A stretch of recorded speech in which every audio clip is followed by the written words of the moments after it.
Hello, this is the first 2019 video chat with fans. Okay, have a few announcements, then I'll answer questions and do stuff. And somebody's talking about ads. Again, it's not, I didn't put them on there. Okay, for this month, I'm going to be working on more Freeman's Mind. For sure, I'll finish the voice portions of it. I'm making zero promises when they come out because it's not just me working on it. So, but I'll announce when the voice portion is done for the next ones. I have some miscellaneous videos I've been wanting to do for months now. I'm gonna work on those this month. Those will just get done when they get done. There'll be a lower priority in Freeman's Mind. I feel like I need to kind of make up for the Freeman's Mind gap that I had. This month also, because I sort of put it off last month, in fact, I even put a vote to fans last month, I'm going to have more streaming. I'm going to do more of a game I did last time, Lecarde Chronicles 2, a Castlevania fan-made game, but I also have a Playsession with fans too. Probably Planetside 2 again, because they made a lot of changes that maybe I should take another crack at it. I'll have announcements on dates, but I'd say for sure I'll probably be doing something next weekend with that, and probably a weekend after that or something like that. Let's see, what else? Oh yeah, this isn't. I don't know. I felt like I should. Let's put up like small sort of plugs on here. Tom White from Weird Video Games, he released a new episode for game Drakengard. I feel like in terms of editing quality, it's on similar. It's a similar quality as my content. The recording quality is a little rougher because it's a PlayStation 2 game, but I would recommend that one. If you don't like his stuff, that's fine. But I feel like he has criminally low views for, in my opinion, the quality of the episodes. So. I thought I'd mention that. If you're not sure about his videos, that's a good one to start. Well, it's a long one. So if you're looking for something else similar to Game Dungeon, I feel like it has a good. It might give you more of that sort of feeling. Okay, and as promised last year, even though I maybe should have made a promise, I'm gonna give full sort of tactical update on the movie status. I was kind of dreading this because I am behind. However, I realized I can probably turn this into something positive. And then it was my first time. As of literally yesterday, all sorts of stuff is happening with it. So yeah, my brain's sort of spinning. So I'll just go with it. Right now with the movie, or at least right up until yesterday, it's been feeling a lot like the feeling has been very familiar, and that's been like when I was working on The Tunnel for Civil Protection, which is the longest Civil Protection episode I made. That one went on for years off and on. The thing is, I've had two major delays. One of them is just having to make the other videos this whole time, which eats out the time. But that's not the primary reason. The primary reason is there's been like this hang up in the production that's been driving me crazy. Let me check my notes here. Oh yeah, first off, let me get this part out of the way. The movie is happening. It is absolutely happening. It is getting delayed. So, in fact, I have like a contingency plan. I'll get to the worst case scenario in a minute. Yeah, but a lot has happened on the movie. However, I don't have much to show for it because a lot of it has been research. See, I had to switch engines away from Source SDK, from the Source engine to something else. I'm going to be using Unreal 4 because I'm sure I could have had more to show for it. But see, what the problem with the last Civil Protection episode I made, it was basically scaring me what happened when I made that, because I ran into this bug that I thought I wasn't going to be able to finish the video. And this is like weeks, if not months into it, that whereas all this production work went into it, and then this bug was just threatening to just make the video not possible. And I had had a lot of near misses in Civil Protection, but that one just came so close. I think it was the Christmas episode that I knew I had to switch, and I knew there was going to be more work up front because the big reason I was able to get started in going on Civil Protection in the first place was because I had models to work with. I have animation sets to work with.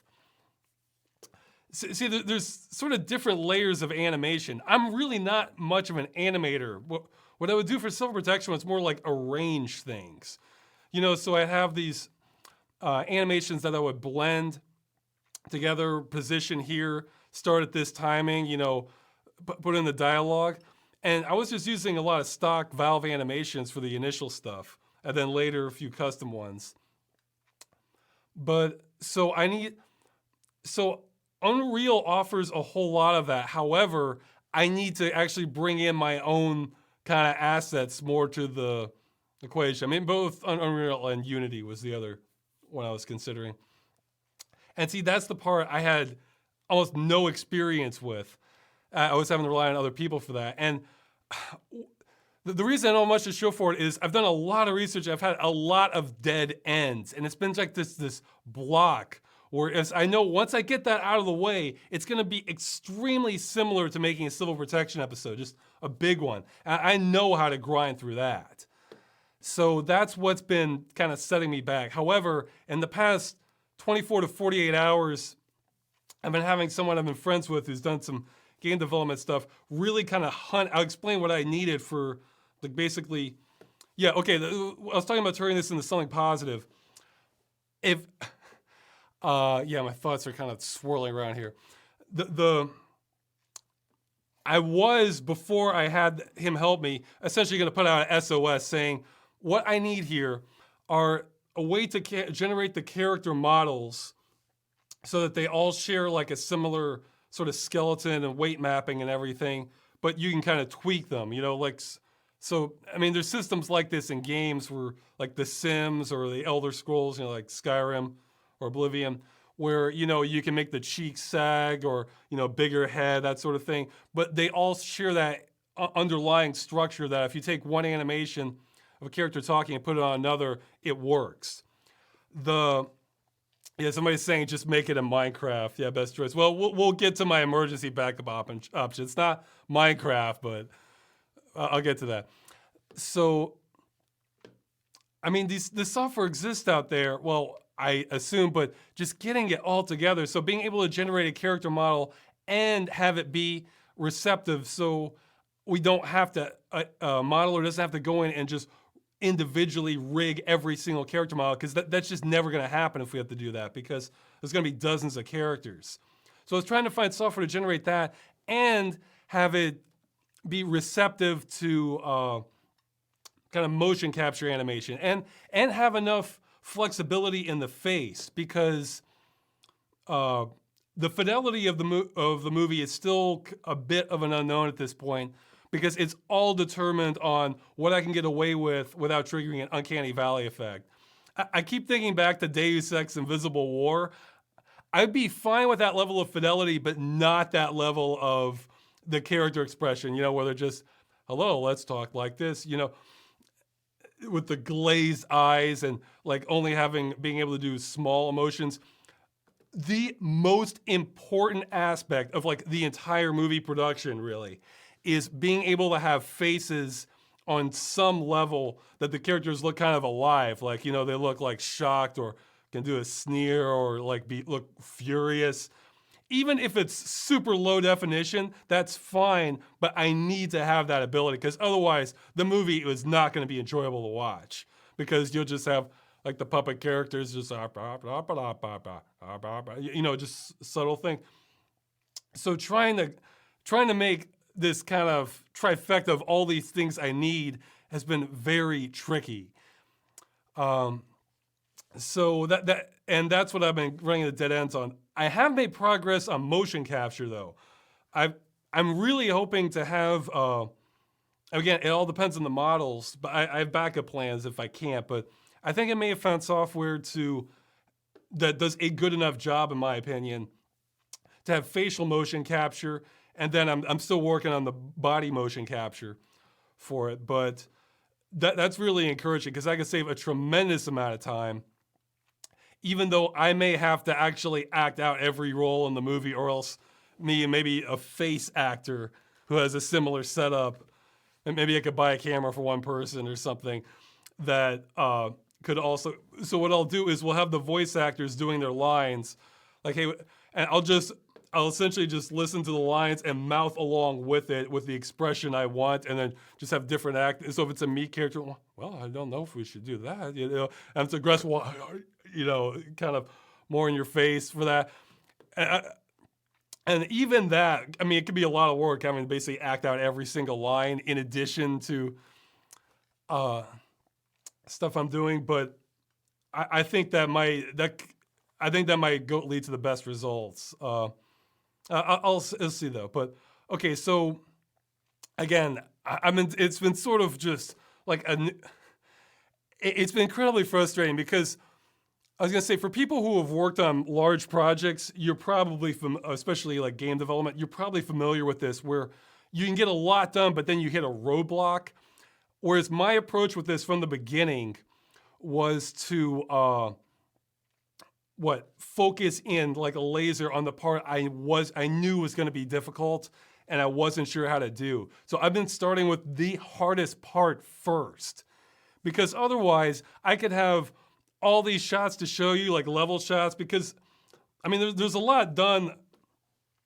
I mean, like with the storyline, everything, I know how that's going to go. I know the setting, many of the characters, but if I could have all that, I could show all this stuff, but then the project would just fizzle and just go nowhere. Then you lose your momentum. And now I didn't want that, because I was going to say, how many mods start off looking really encouraging? You see all these great shots and then they never go anywhere. They never come out.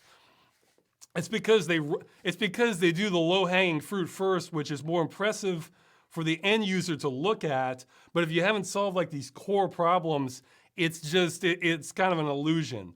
Whereas so again, this may look bad, but I promise you, the situation.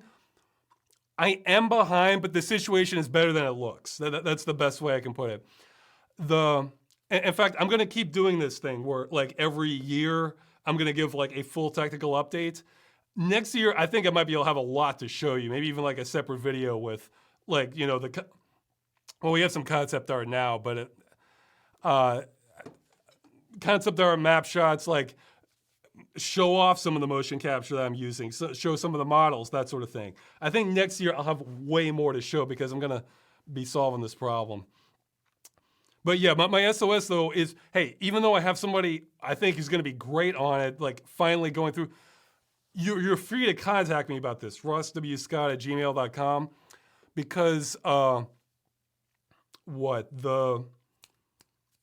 not just suggesting software, but like actually really going through like the steps of like how you would go from just like generating the model, like actually trying it yourself to getting it to some sort of engine. Wouldn't have to be Unreal, but proof of concept stuff rather than just like, oh, here's this video that shows all these cool things you can do, even though the public doesn't have access to this, or this really involves like a team of people working full time to make the other gaps fit or something. I really need someone to like scout this out. I think I have someone good now, and I'm excited because more's been happening on it lately in the past 48 hours than has happened the past few months. So, okay, so that's what's been the big hang up. Let me get to the worst case scenario. The worst case scenario is not that the movie won't come out. That's not happening. The worst case scenario is I will reduce my standards even lower for the fidelity, and what you'll have is instead, I just won't even have facial animation technically, but instead I'll do an old school technique where you have like a sort of like an animated texture for the face. So when the character's like talking, it's really cycling through these different textures of like the mouth open or shut or, aggressive. Same for the eyes and everything. I'm hoping I don't have to go that low, but at least with that can make something watchable, because then you can really get a feel for the characters and that sort of thing. But I'm encouraged we won't have to stoop that low. So that will be the worst case scenario. But I'm trying my best to avoid that. Let's see. Okay, I'll run down the rest of the updates here. Let's see. I had another thought, but I sort of lost it. The script. Okay, the script is kind of interesting because I have had these sort of hangups. I've been sort of maybe buying time to make it even better. Like the main plot, that's done. That's hammered down. A lot of the scenes are finalized. The script, however, okay, I'm gonna give a small spoiler here. So here, I'll put my hands up like this. If you want to skip past that part, I'm spoiling the plot structure a little bit because again, I'm making the sort of movie I would want to watch, and I like movies where there's a lot going on. And I think this is. I'm not sure how far this goes back to. I think definitely some of Shakespeare does this, but for movies, I know one of them that does it for sure is Lock, Stock, and Two Smoking Barrels. It's where you have your core plot, but then you have these subplots that just sort of crash into the main one as it goes. So that's the part that's still actually being developed somewhat. Like the core plot, I'm fine with. I'm quite happy with. But like, and I actually, in doing this, I have someone who maybe they'll come through, maybe they won't. But it's actually, I don't know if he wants to be revealed yet, but he's actually, I would argue, even a minor celebrity, although that's not why I'm getting his help. That's just a coincidence. But his writing, he showed me like a sample of what he's done, and I love it. It's exactly what I want to sort of, it's like a support, it's like the support stuff for like the main pillars of the movie. This would be, and it would make the movie so good if I can get him to kind of work more of the subplots that I'm sure I can do an okay job, but I know the right person could do a better one. And I just want to make the best movie I can. So I'm not too proud to say like, oh yeah, this was all my vision. No, I want to make really good movies. So that's buying him some more time to kind of fill in the gaps, all these hangups. So we'll see how it goes. And it's not going to be, this movie's definitely going to be different than Lock, Stock, and Two Smoking Barrels, but that sort of plot structure, it might have some similarities to that. Okay, so that's getting delayed, but for good reasons. And once all these technical things have been solved and I'm moving forward, but like this, I'm not going to let that get held up. But it's, in this case, the extra time might be letting it kind of cook even better. So we'll see. Okay, that's it for the plot structure. That's all I was spoiling. Yeah, I spoiled the plot structure a bit. That's it. You don't know the characters, you don't know the conflict or anything like that. Okay, concept art we're making progress on. It's what? Let's see. Maybe if I had my act more together, I could have released some more stuff. But I'll save that when I have more to show behind it. I don't want to be this group, where they show, oh yeah, here's our concept art, and then you just never hear anything again. I feel like that would have been just too discouraging. We're making progress on that. Mapping, not much has been done, but to be honest, I haven't been worried. Yeah, somebody's saying I basically told us the whole movie. No, I haven't. Don't worry. There's mapping is a later stage thing, and I'm not terribly worried about getting that done. I mean, it'll still be plenty of work and everything, but that's something that's not like this nagging doubt on me that what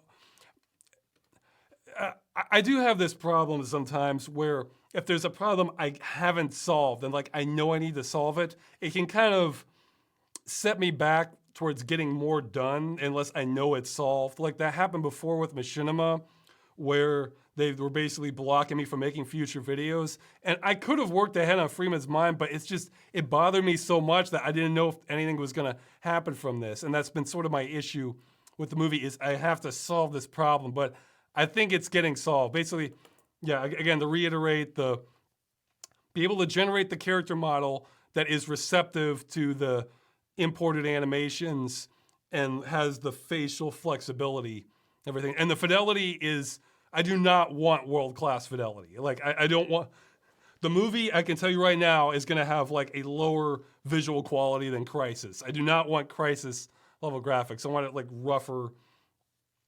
I mean, still nice lighting and light design and everything, but you know, a little bit rougher models just because I'm staying on the safe side of the Uncanny Valley. Okay, let's see. I'm hearing tapping. I hope that's not my neighbor. Let's see. Well, it's Saturday, so we'll see. And the models, there's been, okay, the rest of the models, it's actually very encouraging. I had plenty of people offering help for static models, so I think we're going to be fine with that. I probably am going to still need a little bit of help with a couple, I'll say organic models, but that's not a enormous part that's needed. That's not like the core of the work, I don't think. So I'm not too worried about. I have secured permission to use assets from the Witcher series. You know, their CD Projekt's policy on machinima is quite reasonable. I was hoping to get like just a blanket, because I mean the movie's going to be free, so that makes it easier. I am going to be hoping to submit it to just sort of film festivals and stuff once it's done. They didn't give like an outright permission on that, but they actually responded and they have a community thing. So I think I will be able to get permission. They would just need specifics. They can't just give a blanket approval. But so I'm going to be using probably using a bunch of assets from that for, you know, so if we need, you know, like fences or a haystack or some building and textures, that sort of thing, I'll probably be using a lot from either Witcher 1 or 2. But Witcher 3 would probably be too high definition for what I'm aiming for. So we'll see. So things are looking very positive on the static model front. And yeah, I completely understand if people are frustrated or like losing hope on this, but hey, I'll just say this. I've been here before, you know, with civil protection on the tunnel, and hey, whole lot of people thought I wasn't going to be able to finish Freeman's Mind, you know, for Half-Life 1. I ended up doing it.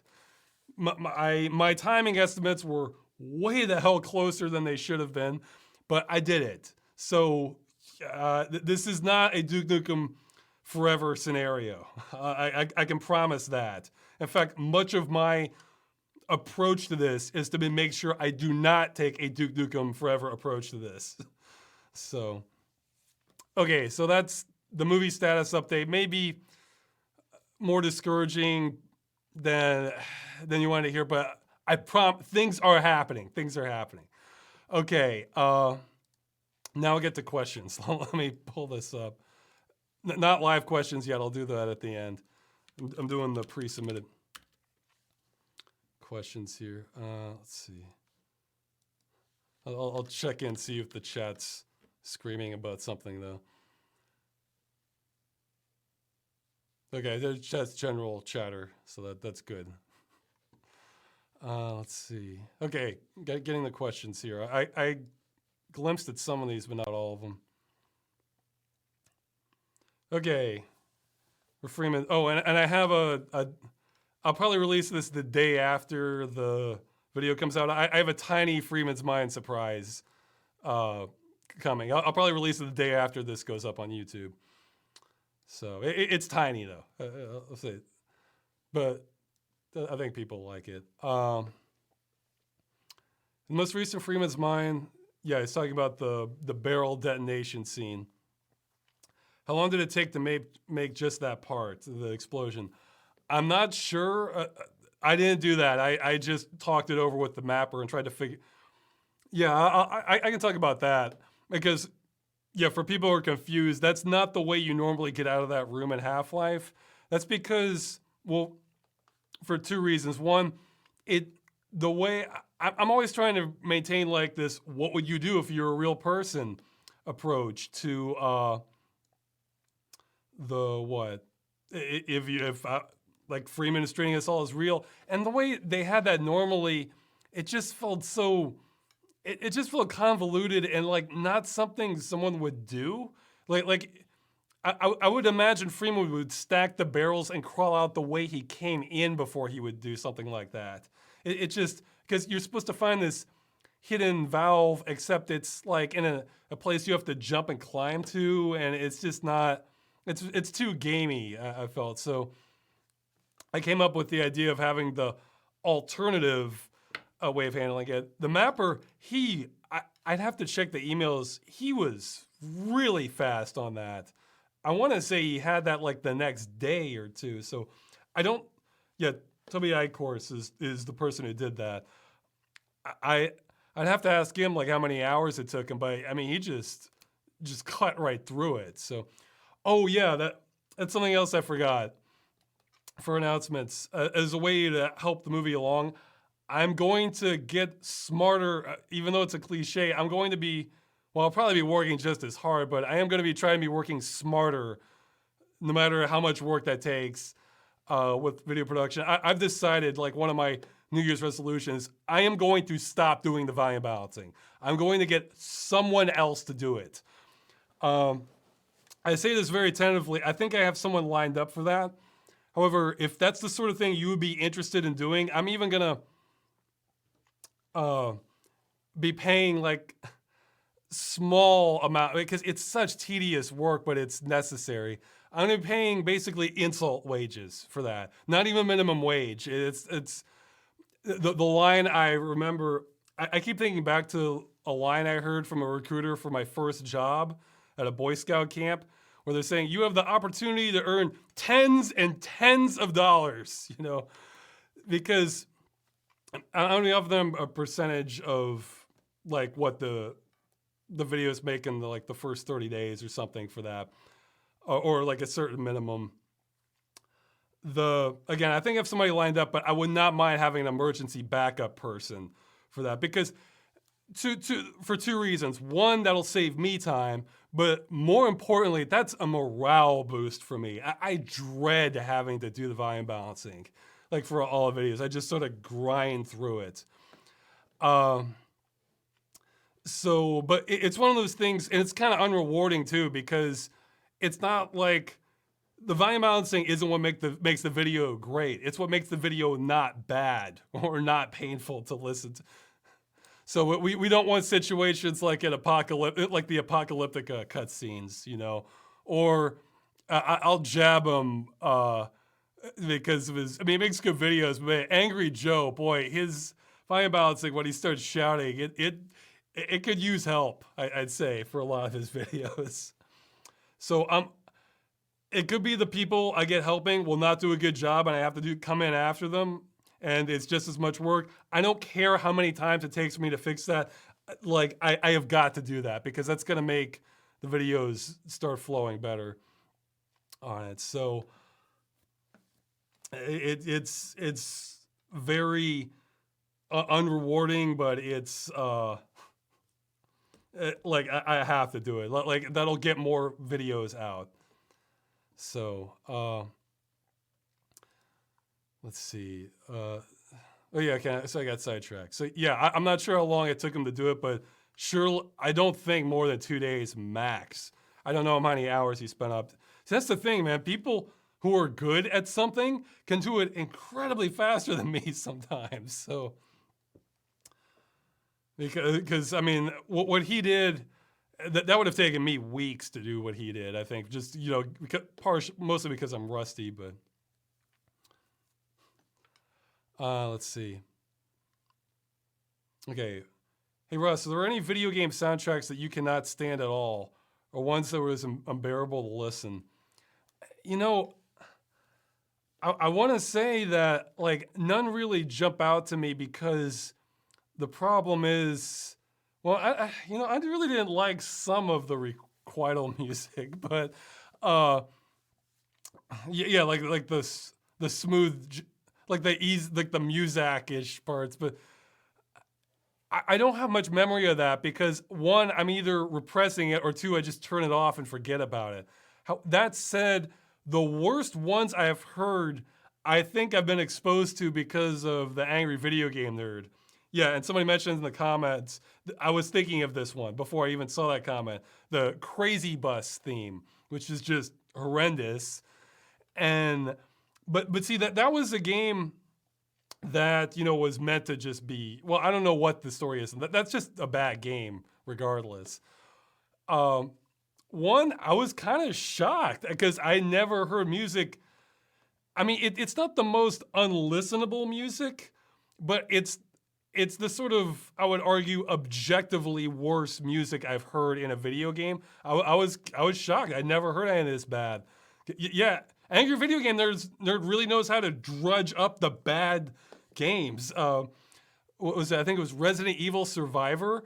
At one point, he plays this track from like you're in Umbrella headquarters or something, and it's just like no, like I could have composed this without just let's just bang on a keyboard. I'm basically reciting how it sounded. Like I was just like, wow, that's really bad. Like that's like this game needs to ship today music, and you have 10 other tracks to do too. So I don't know. Those are the worst I've heard that I remember. And so yeah, I think I can come up with some exotic games, but I think an Angry Video Game Nerd still holding on to his title as finding just the worst things. So,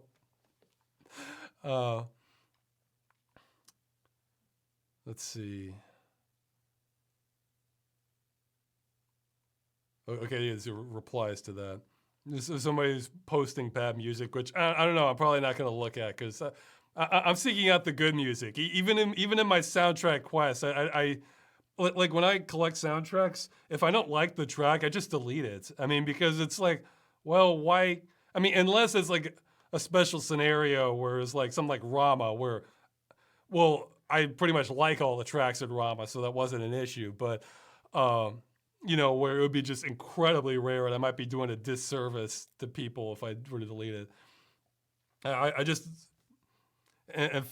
so, yeah, I'm not like a completionist, so I have to have this track even though I'm never going to listen to it. So, let's see. What exactly is your criteria for selecting a game dungeon game? There is no like one criteria. It's like I'll have these games in my head that, yeah, I want to make a video on this, and they'll just sort of simmer there and like slowly come to the surface the longer they get put off. Or sometimes ones just sort of shove their way in, like Darkspore was like that. Or the Black Mirror, because they're like, oh, what, they're making a new game called Black Mirror, and I've been planning to make the Black Mirror, but it's like, I'll get to it sometime. But now I have to, because it's like now no one's gonna know what I'm talking about if I don't do it then. But it's like I don't know, or another one. It's sort of a loose criteria. If I had one or two kind of similar games, I kind of want something in a different genre. So the most recent one was Apocalyptica. That's sort of like an action third-person platformer. So like the next game, and I think before that had Requital, which is sort of a RPG third-person. It's sort of a similar view. So I think it should have something a little different for next time. Just so I'm not doing like 10 strategy games in a row or 10 action RPGs in a row. So to kind of mix it up a little bit. And I don't know. I honestly don't know. It's just it's intuition based. So it's an intuition based system for the time, for largely, unless events come up. Although I don't know if it's going to be the next one, but I have another game that, again, it's sort of shoving itself to the front of the line in a good way, though. So I'll say I have something very cool coming up at some point in the future. It surprised me. It surprised me. I'll say that. Okay, because yeah, I mean, with Game Dungeon, it's good if I can have like kind of I guess gimmick's the right word, but just some sort of thing that makes this a little, when I can, a little more than just like, oh, here's this game, let's talk about it. Okay, we're done. So something that just kind of gives it a little more kind of mysticism to it, or just try to dig in deeper to see if there's something else worth talking about. I don't know. It's or just something that makes it more presentable, I guess. Because I was thinking something like Contraption Zach, that's sort of like a baseline episode, but I got people to act out the lines and sort of, well, I really, Contraption Zach has like a nice atmosphere to it. So I don't know. It's, yeah, somebody's saying like Bip-Bop 2. I don't know if I'm going to be able to top Bip-Bop 2, but I've got a good sort of runner-up thing like that, I guess. It's not going to top Bip-Bop 2, but because, I mean, showing a game no one's ever seen before, it's hard to top that, but okay. Let's see. How do you decide at what point you end a Freeman's Mind episode? Well, ideally, I look for natural stopping points. Like, I mean, the most obvious one was from like in Half-Life 1 where Freeman gets knocked out. It's like, well, that has to be the end of the episode. I mean, come on, I can't. Or parts where I actually got stuck myself in the game, or it's like, it's an event that just, well, what do I do now kind of events. I look for those when I can find them. I don't always find them. I sort of have to kind of make them.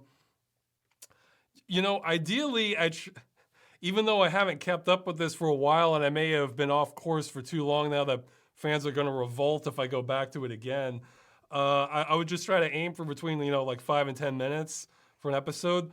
The last one, if there hadn't been such a long gap, I probably would have split that into 2 episodes, maybe made it a little bit longer per episode.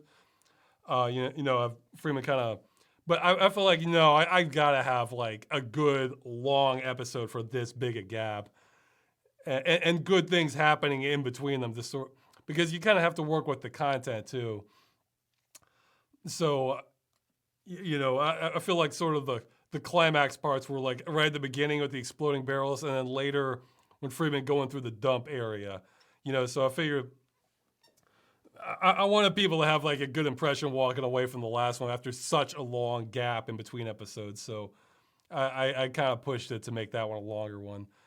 But it's just, I'm looking for a general length of time. And then another thing is, and then I'll kind of look and see what's happening in the game. Let's see. Oh, okay, people are still talking about the soundtracks, I think. Well, yeah, somebody's saying they like minimalist exploration soundtrack. Yeah, it can be, anything can happen in soundtracks, but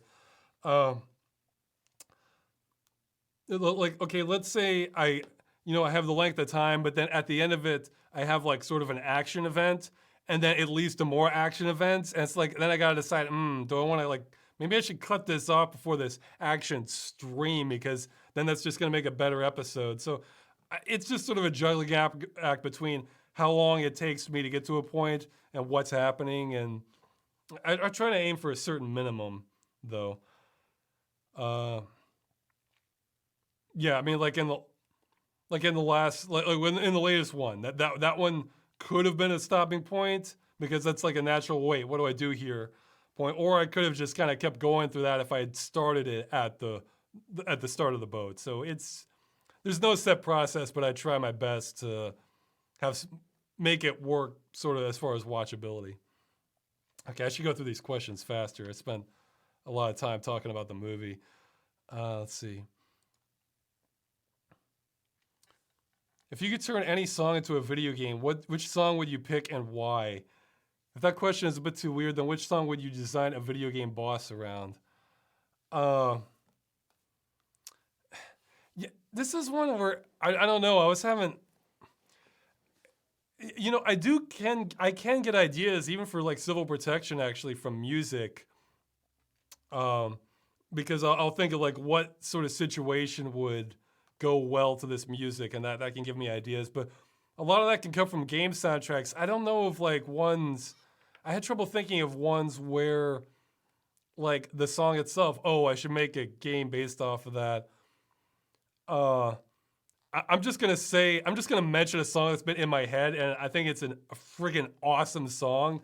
So I don't know if this means it would be good to make a video around it, but well, anyway, the name of the song is "Missing Time." It's by KMFDM before they changed their name to KMFDM, and I forget what the original band was called. It's on the Heavy Metal 2000 soundtrack. And I was listening to that again, and I was thinking, man, that's such a good song. I love that one. Just with the flow of the notes. That's one of, and so maybe maybe we'll just pick that. You can make something really cool with that sort of emotions that song brings out.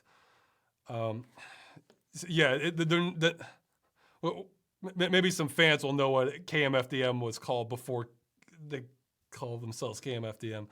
But but I was thinking that got me thinking in the sort of the opposite is like, what songs have that got me thinking of like what songs have like been put to the best use in games, and this may not be the best one, but one that keeps coming. Like I thought the game itself was just okay, but man, did they make such good use of the song in the trailer and also in the game. In the Shadow Warrior remake, they have like the touch, you know, from the Transformers movie. Perfect usage. Go watch the trailer of Shadow Warrior when the new one come out, like it's like 2010 or 2012 or something like that. Just type in Shadow Warrior the Touch trailer or something like that, and it was just perfect. I loved their use of that for that. I'm trying to, even though I've gotten quite tired of the song, it's been used too much. I thought its usage in the Gears of War trailer for what was it, Mad World, or I think I like the contrast they have between like, you know, the soft piano music, meanwhile all this destruction's ready down and it ends with like the giant monster. I thought that was good usage. I'm probably forgetting because some songs are just sort of like yeah. Somebody's saying it was Gears 3. No, no, the original Gears of War had that song, I think, for the trailer. Uh, what's another one?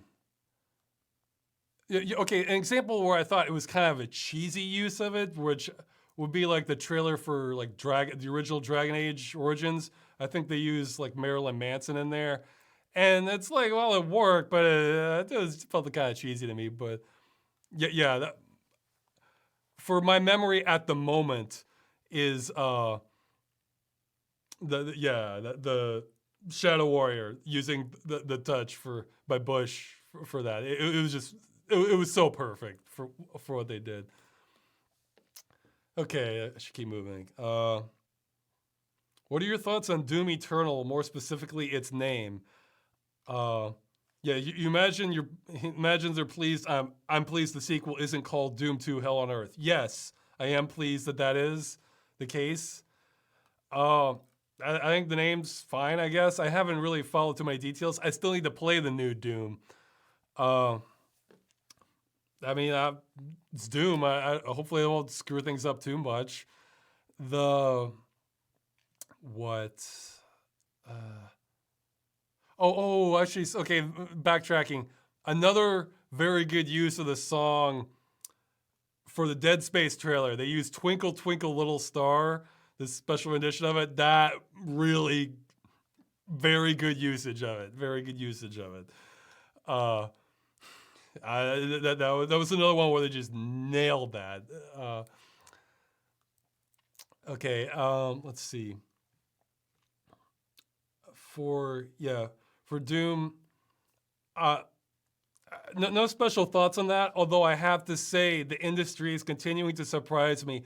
I thought okay, this isn't the game industry, it's the movie industry. I thought The Thing was like the high watermark because we have a prequel to The Thing called The Thing. It's not a reboot. It's not a remake. No, it's a prequel to the movie. And the prequel, The Thing, 1982 was the prequel from 2011. I thought, like, okay, we can't get worse than that, you know. Uh, yeah, see, somebody's saying the original The Thing. Actually, I guess there was the original movie called The Thing, I think. But even The Thing was a remake to, jeez, it's like this. I haven't forgot the title. I haven't forgot the title now, but the original one was like this black and white one, and like, yeah, The Thing from Another World. And, like, so the 1982 The Thing is a remake, which you could maybe argue is like the best remake ever made because it's such a great movie. But but in terms of naming, it's like, how dumb is that? But no, Hollywood did it again. I haven't seen it, but my understanding is the new Halloween is a sequel to Halloween. Now, I mean, so it's like, good God, you know, you can't just say Halloween Resurrection or something, Halloween The Return, or I mean, just whatever. Halloween Massacre, just anything, you know, just something to distinguish it. Or somebody's saying The Thing from the Addams Family. No, that was just Thing. No, that's not The Thing. You know, that's just Thing from the Addams Family. No, the there. It's, but yeah.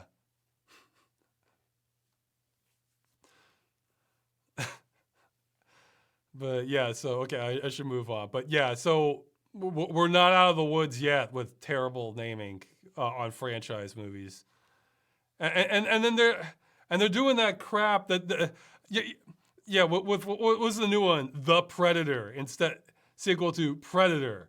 It's like, man, you know what? I feel like when they remove the or add it, like, because you know we had Need for Speed as a sequel to The Need for Speed. It's like, I feel like that's the naming equivalent of like the I'm not touching you, like, you know, just, it's like, don't do that, you know. Okay, how'd you come across Apocalyptica, let alone purchase it? Same question go for most games on the show. Do you have just a sense for weird, obscure games? Maybe, I will say a lot of it, okay, a lot of it's two factors. One, well, maybe three. One, that stuff always came from like budget bin material. So one, the cost is lower on games like those by the time I get to them. Two, I tend to look for more like, I can be drawn to certain themes in games. So see, like, okay, like last year we had what? Assassin's Creed Odyssey or something. Well, I'm not really that interested in like a historical Greece time period. It's like, well, I don't know, I might pass. You know, I mean, I did play Titan Quest. I enjoyed that, but that was sort of the extra.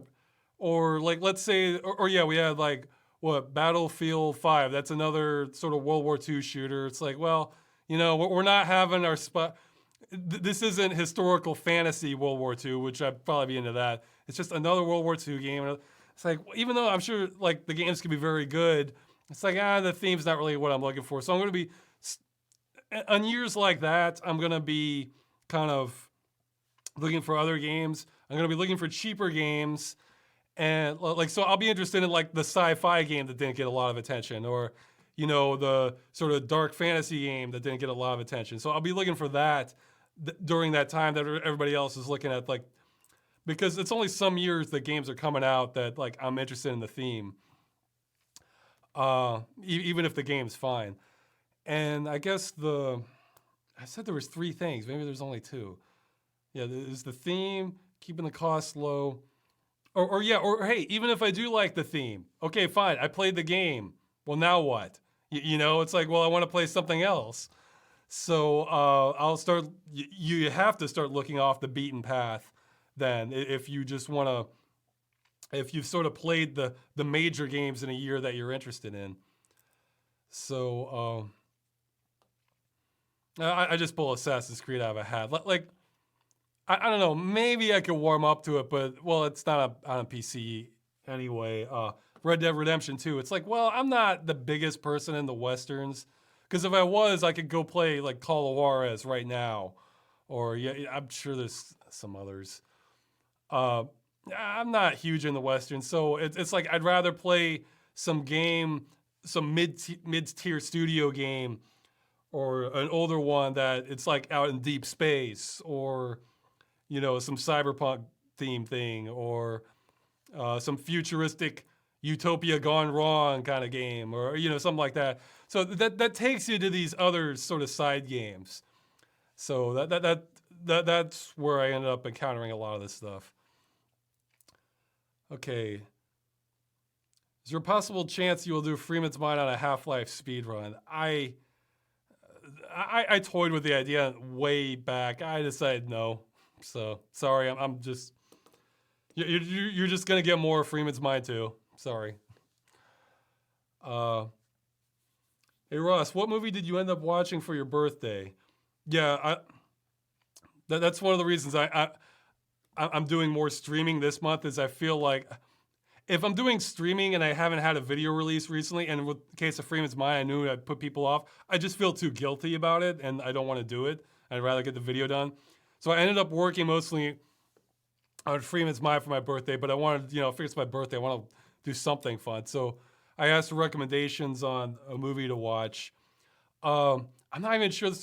I think I had seen like 80 to 90% of the recommendations already. The one I ended up landing on was Runaway.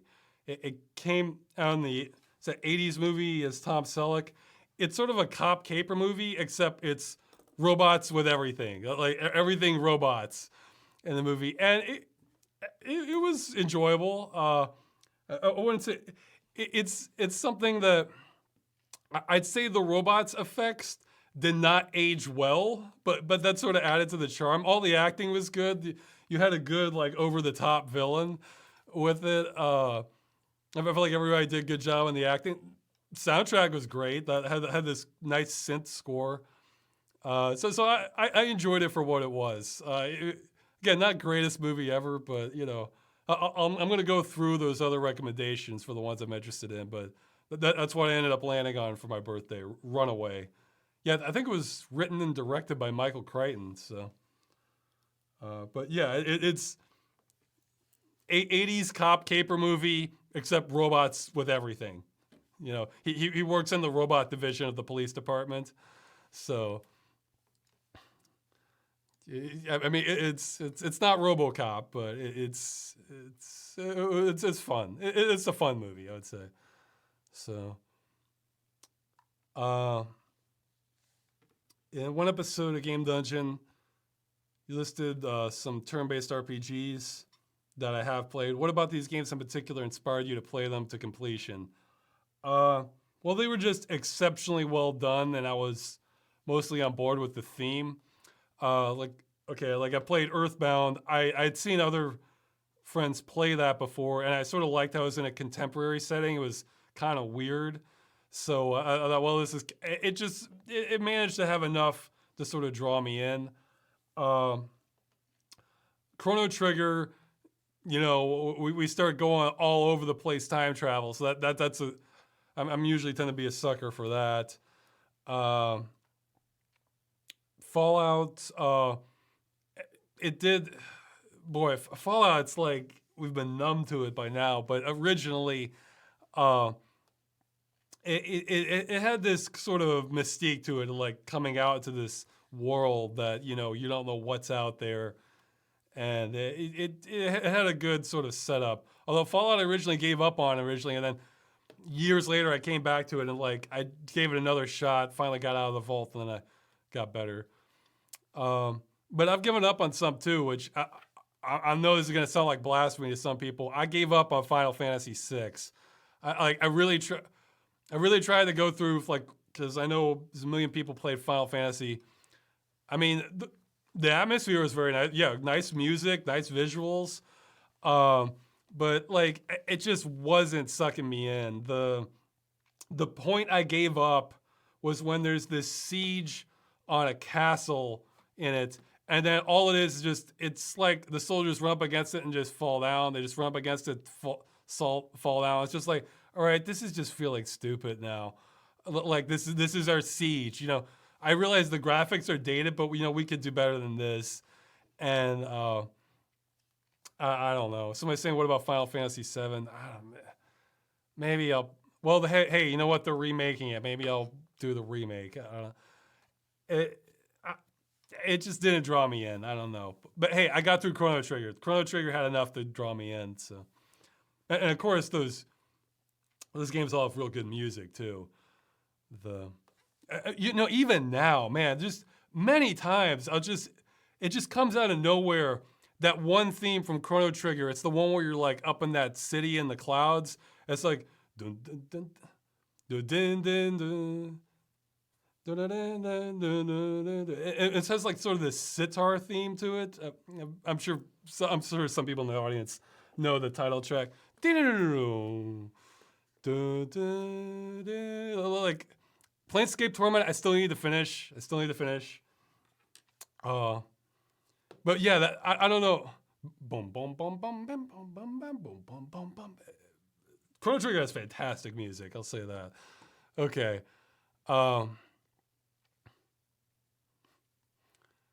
Okay, so move on. Have you ever been arrested? Yes. I don't want to give too many details on that one. Sorry. Okay, I was a minor though. I'll say that. Yeah. I'll say it's good that it happened when it did because it's sort of it's one of those learn things the hard way experiences. So I'm glad it happened when it did. So let's see. Ross, what is the system with your video thumbnails on YouTube? Some of them are obviously things from the game that made an impression on you, like the Secret World. Others, okay, there isn't really a system. Sometimes when I have time, I try to arrange things to make it look. Yeah, that's another one of my New Year's resolutions is like fix the thumbnails for the ones that need fixing. I'll arrange sort of elements from the episode and sort of this kind of collage to make it interesting to click on. Others, I was just there's probably a good correlation between ones that have no effort whatsoever. I just took the YouTube thumbnail versus how close to the deadline I was. I was just utterly exhausted by the time it went up. So yeah, there's probably a real good correlation between those two. Yeah, because some of them are just YouTube recommends this shot. It's like fine, whatever. So I was just broken by the time I put the video up. So some of them are going to get changed in the future. I can say that. So if you're a preservation addict, here's your chance to save the original thumbnails if you want. So I'll hopefully have something better in the future. Ross, what do you think of games that go full meta, like the Metal Gear Solid series? Oh yeah, reading memory cards. Yeah, like I think with Psycho Mantis, he monitors whether like how you've been playing. And he mentions Eternal Darkness, which I still need to play. Undertale, Assassin's Creed to a degree. Do you like when the games do meta things? Do you think a certain game does it particularly well? I guess it depends what it's talking about. Like, if it's stuff that's like related to some thematic thing going on in like current events or like things in the game industry, that may just go completely over my head and like I have no insight on it at all. I just tend to take, unless it's real obvious, I tend to take games at face value. Yeah, see, somebody's mentioning the Stanley Parable. I thought that was an interesting game, but it's like, this sounds crazy coming from me. I'm not connected enough to game culture to know all these connections. However, Metal Gear Solid, like again, with like Psycho Mantis, somebody's mentioning Metal Gear Solid 2. Well, Metal Gear Solid 2, they were trying to do this sort of tie-in to like an other layer, like what Deus Ex did to some extent. It's okay, but I'll say it can be done well if it's reacting to how you decide to do things in the game. Like, I guess my favorite example would probably be Silent Hill 2, where, yeah, I think I mentioned before, where the way you play that game determines the kind of ending you get. Yeah, I think I mentioned before, like, my friends Craig and Dave, both, not Craig and Dave, Craig and Fred, both voice actors on Civil Protection. We all played Silent Hill 2, and we all got different endings the first time because we played it different ways. I got I got the darker ending. Craig got the one where if you're completely paranoid, like he got that ending, and Fred got the one where you kind of protect this one character more. I was like Maria or something like that. So I do like that, where it responds to how it can be done well if it responds to how you play the game. But other meta stuff, I'm not the right person to have commentary on. I'm not the right person to to really get it what they were doing. So, because some games people will be just raving about, and it's just like, well, I don't get it. It's like, well, whatever. So the game has to survive on other things too. Somebody's saying In the Water is the canon ending. Well, that's what I got, but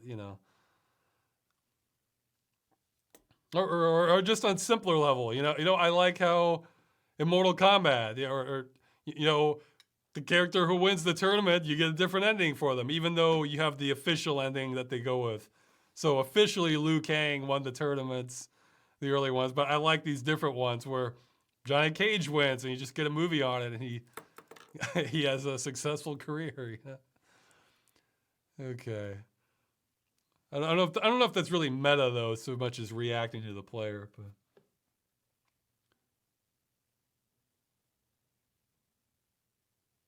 But okay. Here, I might destroy your illusion here. You seem well versed in science fiction literature. Could you recommend your top 3 science fiction books, or someone willing to catch up on the genre? I haven't read as many as I should. In fact, that's gotten to be, like, if people ask, like, what, I've started doing that now. If people ask, like, what to get me for Christmas or my birthday, I'll just say, get a science fiction story, Let's see, my favorite, okay, I'm not saying these are the best, though. My favorites that I've read. Well, I really like the Andromeda Strain. That one was good. That one's a real page turner. Let's see, what are some others that my favorites that I've read?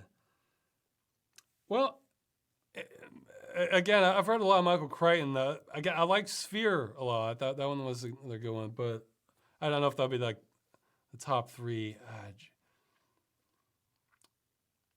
I mean, I read I finally got around to reading Foundation. That was interesting, but I don't know if it was like my favorite, but it had some neat ideas in it. Maybe people start saying stuff in the chat that that I'll remember.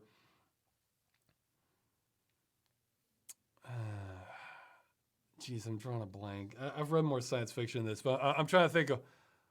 Well, I mean, I enjoyed Congo. Yeah. So I'm just mentioning Michael Crichton stuff. Yeah, I've enjoyed Congo, and of course Jurassic Park. But let's see. Somebody's saying check out Death World. Okay, I'll check out Death World. Yeah, with Asimov. Yeah. Okay. Well. Oh yeah. I've read Hitchhiker's Guide to the Galaxy. That one's. Hey, that's a good one to read. And I think I read the first 4, though.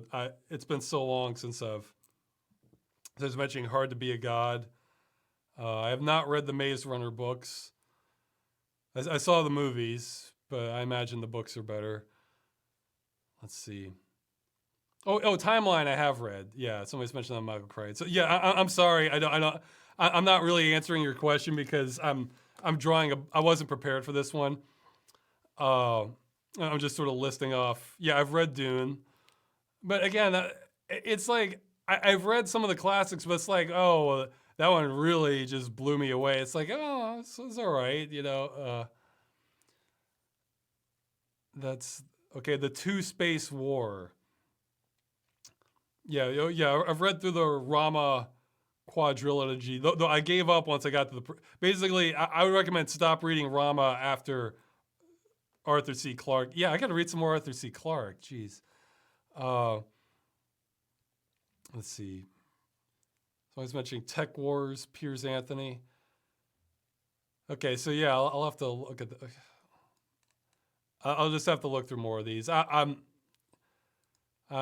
woefully behind on my science fiction reading. I've read an interesting one that was called Software. Oh yeah, I've read some Heinlein like Starship Troop. Yeah, we'll throw Starship Troopers in there. It's different than in ways. And then The Moon is a Harsh Mistress. I've read that one by Heinlein. There's probably a bunch of. I've read some Philip K. Dick ones.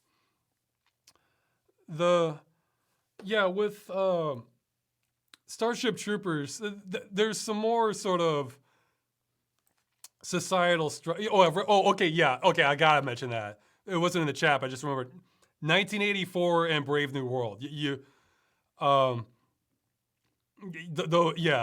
Somebody's mentioned that. Yeah, you gotta read those as far as like a rounded science, because those are both kind of different sides of the same sort of dystopia. Those define like sort of modern sort of dystopian interpretations of things. So those are real cornerstones. Just for those are ones that are they're rough. 1984 is kind of rough to get through because it's pretty intense. But yeah, that's. I mean, and again, it's a classic. I've read Fahrenheit 451. It's like, well, it's okay, but you know. But yeah, you've got to. Yeah, I'd say that one should almost be like required reading, like for the world, for where we're headed. Yeah, Animal Farm. Yeah, that's another one that I've read. That yeah, that's another sort of like classic for dystopia. It's Lord of the Flies isn't really science fiction. Somebody's mentioning that in the chat, but I've read that one too. Yeah, Animal Farm. But those are all darker dystopian ones. I guess we're gonna figure out some lighter ones too. Okay, I should move on. Let's see. Okay, somebody's saying Animal Farm was required reading. Good. You should. I feel like people growing up should at least get a taste of that to sort of prepare you mentally for some concepts you should maybe have. But yeah, that's what I was gonna say for Starship Troopers though. The book is definitely different from the movie though. I think the book adds some interesting concepts though as just a cohesive experience. I feel like, again, some people may think it's heresy here, but I feel like the movie actually improved on the book in some ways. Like they did clever things as far as satire in the movie. So it really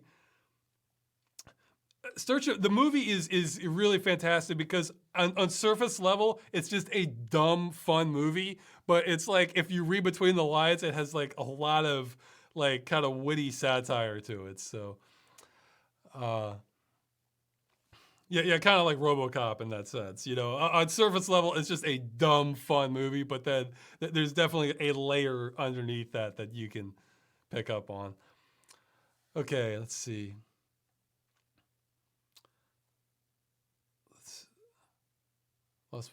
Okay, what is your favorite Polish dish? This is one of those. I'll just say naleśniki right now. It's basically this kind of sweet pancake thing. Do you listen to soundtracks to games you have not played before? Yeah, I'll definitely do that. That's part of what was in my birthday video. Yeah, if you haven't seen that, you can see it like the birthday video. If so, are there any game you got interested in playing because of its awesome soundtrack? Yeah, I managed to hear Castlevania Symphony of the Night before I played the game. And you know what? I'd heard the music, and I had seen Castlevania games before, and it's like, it got my imagination thinking. I was thinking, how could they make a game like this? Like, this is like some of the most incredible music I've ever heard. Like, what are they gonna do to live up to this? Like, I feel like my imagination was probably better than the actual game, but they did a fantastic job on the game. It's just like I couldn't even conceptualize it. I was having trouble with it. So, I mean, I probably would have been interested in the game anyway, but that's one where I was just like, because I hadn't seen screenshots or gameplay or anything of Castlevania Symphony of the Night, so I was, it was just, you know, this is where I wonder what's going on with the chat, because somebody's mentioning Fahrenheit 451. I'm pretty sure the delay, I mentioned Fahrenheit 451 before the delay from the chat, so I don't know. I guess some people would just come in late. Okay, oh yeah, somebody mentioned the Doom City. Maybe I should check that out. And someone else is mentioning Stardust. I think I saw the movie Stardust. I don't know if there might be something different. Okay, let's see. Right, so are there any old school game genres that could be revitalized with some love and care by a modern studio, like Obsidian has done with CRPGs? Oh yeah, I mean, see, that's the thing. I would say most games, unless they just had terrible aspects to them, you're gonna have a niche audience that's the whole core of. It might still be like the biggest Kickstarter project ever for Star Citizen.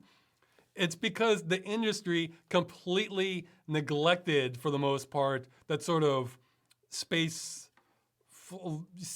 space flight sim genre, that there obviously was a crowd of people hungry for that genre, that the industry just decided, no, we're not gonna do that. It's not worth it. So it's like, so Star Citizen just came along and just like ate their lunch, and just came and ate everybody's lunch with that because nobody was there with it. So I think that's the case with a lot of, I'd say, I guess ones I wouldn't mind seeing more of are sort of first-person shooters or sort of first-person action games that are kind of, like, they don't have to make this giant spectacle of things with the graphics. Like okay, well, like with Strife, it's like a little more blocky. It's what they were, who knows what they're doing now. It's what the original plan was for the System Shock remake that Night Dive is working on. It's just like, hey, let's just update the graphics and keep kind of similar level design. I think they've done that for some of these dungeon crawlers. It's not my kind of thing. I'm forgetting the name of some of the recent ones. I'm sure people will mention it in the chat, where you just sort of go forward, then you like turn and go forward. I'm trying to blank on the names. There's been a couple like that have come out, but there was like a higher profile one that did. It's like a first person sort of block by block thing. Yeah, Legends of Grimrock, that's what I'm thinking of. There's another sci-fi one coming out too that, or maybe it came out, that did something similar. But yeah, hey, that one might get a ding. I need to finish the game, but that one might get a game dungeon, game normality. I was kind of digging it, where the graphics are dated, but it's sort of first-person exploration kind of thing. I wouldn't mind something where a smaller developer makes like a big, cool world you can explore, but they don't have like the resources to have, just fantastic production quality. So and by explore, I mean maybe like an urban environment, or like a sci-fi urban thing where you have like a small city, that sort of thing. But we're talking like Doom era graphics, or or Quake or Quake 2, that sort of level of graphics, because again, the indie developers are not gonna compete on graphics against AAA studios unless it's on a really tiny scale. But they can absolutely go head to head with them on like gameplay and concept stuff if they if they don't have to throw like tons of budget behind the graphics. And because they're doing that, it would be a niche genre. But well, hey, I like to see a spiritual successor to Quarantine. I'll say that. I mean, Quarantine. I mean, it's still so cool in some ways, but I still found some of the gameplay frustrating. I wouldn't mind seeing more sort of, again, like the Beam Breakers or kind of Fifth Element kind of flying car game. That would be kind of neat. You know, more stuff like that. Yeah, I don't know. There's all kinds of things I can think of, but I think we are sort of seeing some of it. Let's see. Ross, have you ever played a game that has incited an emotional response from you? I'm drawing a bit of a blank, but let's see. Yeah, okay, yeah, this probably isn't what you mean, but you know, going back to the question about how I choose a game dungeon, sometimes games will just like annoy me, and now that I have the ability to, I can make a video on it. Like that's what ended up happening with the Life is Strange demo, because it's just like, I was just like, man, this game's bugging me. It's just like, no, this game's bugging me. Like, it just made me want to make a video on it. So that's how it got in line. But let's see. I guess if it's like really sweeping music or environment, I don't know. I'm sort of drawing blanks. Emotional response, because I can be sort of wowed by it. Again, probably isn't what you mean at all, but I will say the art direction, because it went free to own briefly, so I picked it up. The art direction on Destiny 2 is pretty. They get thumbs up for me on that. Again, it's the story isn't doing anything for me in that game, but I'll see these just sort of wild sci-fi environments, and it's just, man, I feel like they kind of let the art directors take the wheel, and the game is that much better for it. The gameplay is getting a little monotonous for me, but I'm really like the visuals in that game. That kind of wows me, where you'll be on another planet with this sort of like space station oil rig equivalent that's overgrown by this alien growth, and they have all this little details on it. But emotional response, because I don't know, I'm not the sort of person that kind of really gets involved deep emotionally too much in a game, but I can be sort of fascinated with the world, is what or if they can be real funny, like I played not long ago, it was a Serious Sam 3. That one may have the best writing out of all of them. That it was making me crack up at parts. Whereas even though the game is a mixed bag, I'd say I should move on, because emotional response is like, unless I have something in mind, it's too vague. So we got to narrow down which emotions we're talking about. Because again, I like the sort of spectacle, like whoa feeling. I like that. I can think of several games like that, but okay, I should keep moving. Has Valve ever acknowledged Freeman's Mind or any of your other work? I know companies like Bethesda and Bungie have in the past been very forward in their enjoyment of fan works. No, yeah, somebody's quoting the frequently asked questions. No, I have not heard anything from them. So I have heard from like somebody who is like a temporary tester. Someone who's like a temporary tester, that it's like I heard from a guy who knows a guy, or so, that they are aware of Freeman's Mind. So that's as much as I know. I can understand where they could be like pretty annoyed by it, actually. So I don't know if they know of civil protection, for all I know. So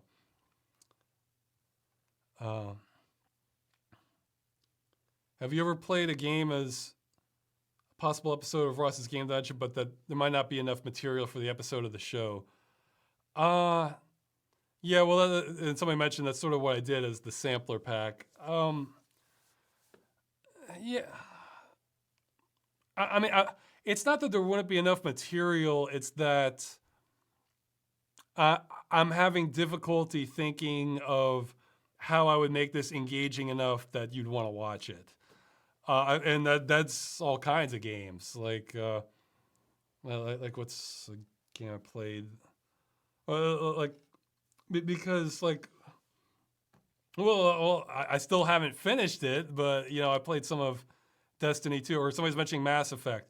I don't know what I'm gonna say about those games that either somebody else hasn't said, or it's like, well, I mean, it's a game, it's enjoyable enough, but it's like it's not.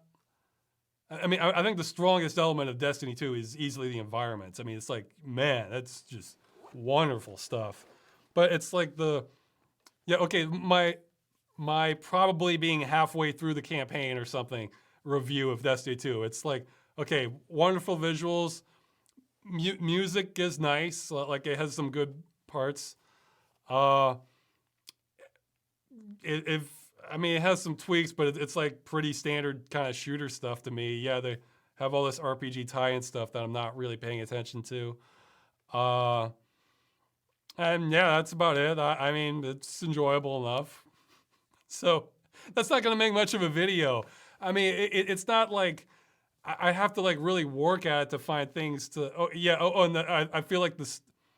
Yeah, okay. I may upset some people. I feel like the story is part not explaining things, part having very weak dialogue, and part I think they themselves are trying to figure out what they're doing. So I'm not impressed by the story at all. It's like they'd be better off if they went full mysterious, because I know it's not clever from hearing the dialogue. It's very much like a Hollywoodish type game, So whereas if they just didn't have these dialogues and just kept everything mysterious, they could probably get away with seeming more impressive than it is. But I hear this dialogue, and this is just the most cliched Hollywood stuff you can have for the dialogue. So, I mean, I can maybe point out some lines to make fun of it. I could show off some of the environments, but it's like, am I doing anything another reviewer couldn't do a better job at? Or so I need to find things to say that not everybody else is saying. So, or covering a game not everybody else is covering, that sort of thing. So I don't think that would make a very good video if I were to cover Destiny 2 or something. I'm just picking that out of a hat. But and with Mass Effect, it's like, I mean, well, that one's been covered to death, but I had similar feelings. Like the story, it's like, I guess I'm not wowed by the story. I guess I can be hard to impress with writing. Cool environments. It's a shooter. Yeah, RPG is shooter. Okay, video is done. Like, I know there's some people that's like their favorite series, and it's probably like a slap in the face hearing me talk about it like that. But different games appeal to different people. So, okay, let's see. Have you ever played a game? Oh yeah, that's what I just answered. What are your thoughts on historical accuracy in video games? I guess it just depends on the game. I mean, like I'm thinking of that. What is it? World War. I think it's like Verdun or something like that. It's this World War I sort of trench warfare game. I would imagine.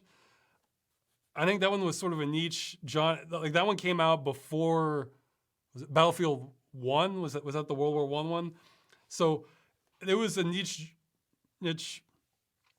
game to begin with. So if you're doing that, they probably want they know their fan base. They better get it right. The Total War Verdun, yeah, okay. The Total War series, like except the Warhammer one, obviously, that's one where they probably better get it right, because it depends on your audience. Because the people, if you're making like a historically themed game, the people buying that are going to be interested in historical accuracy. Whereas if you're just using it as a sort of like a backdrop for like some wider scale game, then you can probably take some more liberty. I'd say it's probably good to just go. That's one where you're probably gonna be. I mean, you might have to make concessions for gameplay. Where like if it's set in the 18th century, maybe pouring the powder in, like the actual taking out the ramrod and everything, the actual time it takes to do that. Maybe that's not going to make for a very fun game, and the actual accuracy of rifles at that time may not make for a very fun game. But gameplay stuff aside, I feel like it's probably better to just go in one direction or the other. Whereas one, just try and get it as close as you can, or other hand would be Wolfenstein. Like, okay, let's bring out Hitler with the twin Gatling guns, or the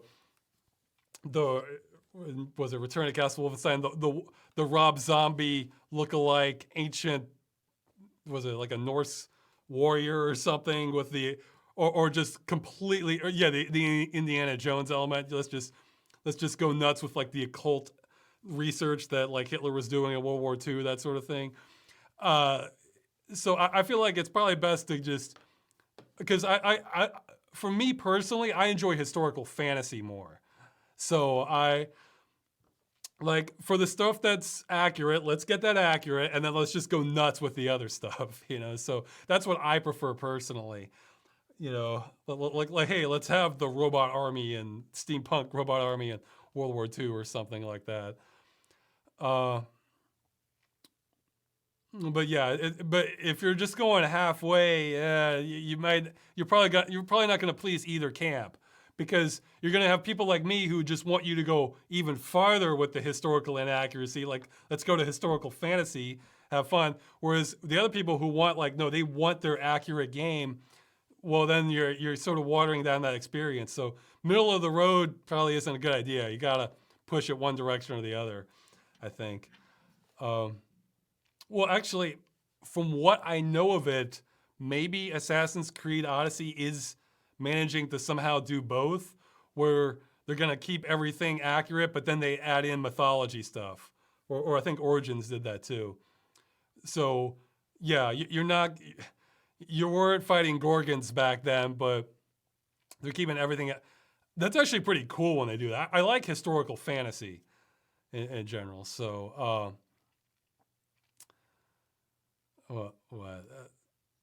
yeah, I'd say it helps. It helps. That's probably the place to end this on. Ross, you heard that someone finally made lossless integer scale. Yeah, someone mentioned that to me. This was my request in the birthday video, to have better scaling for sort of pixel-based games. Although it only works on Windows 8 and above, so I'm not going to be able to test it for a while. And it only works in windowed games, so you for a lot of games you might have to run that in conjunction with DXWND or DXWAND, I call it. So that's great. That's awesome if that exists now. And actually, shoot, that might solve some other problems for. I'd have to check because they're talking about like higher resolutions for monitors now, like 4K. Man, assuming I could drive it at that speed, I'm not sure I'd want 4K, because, like, let's say you have a legacy application where it doesn't scale well. Well, then it's just going to be like a postage stamp on your screen. Actually, I'm wondering, as resolutions get higher and higher, if you're going to run you run a legacy program and you don't even realize it's running, because it's just going to be like, just like a speck, I like this quote in the chat here. C# was God's mistake. So let's see. So I don't know, but the thing is, if that could work on legacy applications, like for Windows, 95 or XP or something that don't scale well, that'd be awesome, because then if you could set up a profile for that, so every time you launch that, it knows to expand it. Oh, that's something that's been needed for a while. So, okay, so yeah, I should keep moving on. So yeah, I'm interested, and I'm not gonna stay on Windows 7 forever, but I have a cool video to go with that. See, here I'm out of my element, but I'm enjoying this chat. C# is perfection. If you got a problem with it, you got a problem with OOP. So I don't know what that means. I'm not a programmer, but I like I like sort of industry lingo throwdowns. So I enjoy watching those. Okay, I should get back to these. Have you seen Half-Life 2 MMOOD? It's visual and gunplay enhancement mod for Half-Life 2 and its episodes. You should consider looking at its use for Freeman's Mind. I heard of it. I guess I can maybe look into it. I'll see if it's like a good fit for what I'm trying to do. Let's see. Okay. Actually, I think somebody put in the chat somebody was interested in.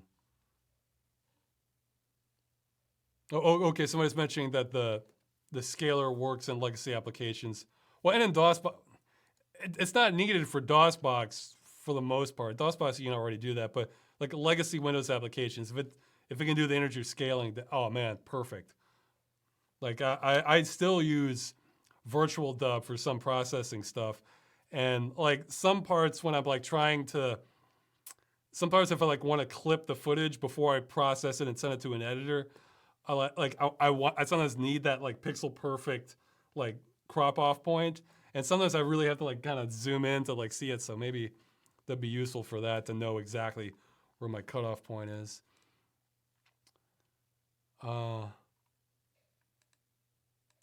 Okay. Yeah, okay. You've mentioned your workout regime briefly before. What does your workout regime look like in more detail? Do you focus on weightlifting or endurance cardio more? Okay, well, half of it's nailed down, half of it I'm still figuring out. Actually, this is a good question. Because, I mean, for me. Okay, well, first off, I run about 3 miles every day. Just the only time, or sometimes I don't do it, but I'll go on like a long hike. And, you know, that can go anywhere from like, I don't know, 5 to maybe 12 or 13 miles. If I have time freed out. I usually do that more after I finish the video, you know. The only times I don't do that is if like the weather's horrendous or I'm sick or if I'm just really trying to get a video out for like a deadline, just working around the clock, then sometimes I'll skip it. But, you know, honestly, the primary reason I do that is not for my health. That's the secondary reason. The main reason is it just sort of clears my head. Like I can't concentrate as well, and I'd say there's some sort of bad feelings you get, emotions you get, some, not all, that will never happen if you get regular exercise. Like, you know, sometimes if you're just sitting in the same place all day and you just sort of feel bad at certain points, if you get regular exercise, some of those bad feelings you will never feel if you get regular exercise.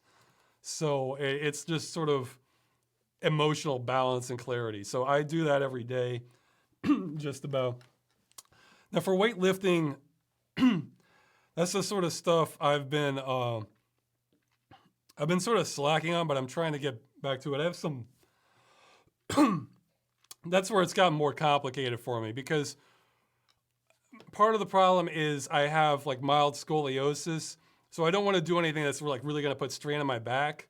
So I was using some sort of like lighter dumbbells, but what I was doing for a while was have a pull-up bar where, you know, that's like perfect because I can just, you know, lift my body weight and I don't have to put any strain on my back at all. Or because like I know there's right and wrong ways of lifting weights. I feel like past a certain weight, even if I do it the right way, it's still not going to be good for me.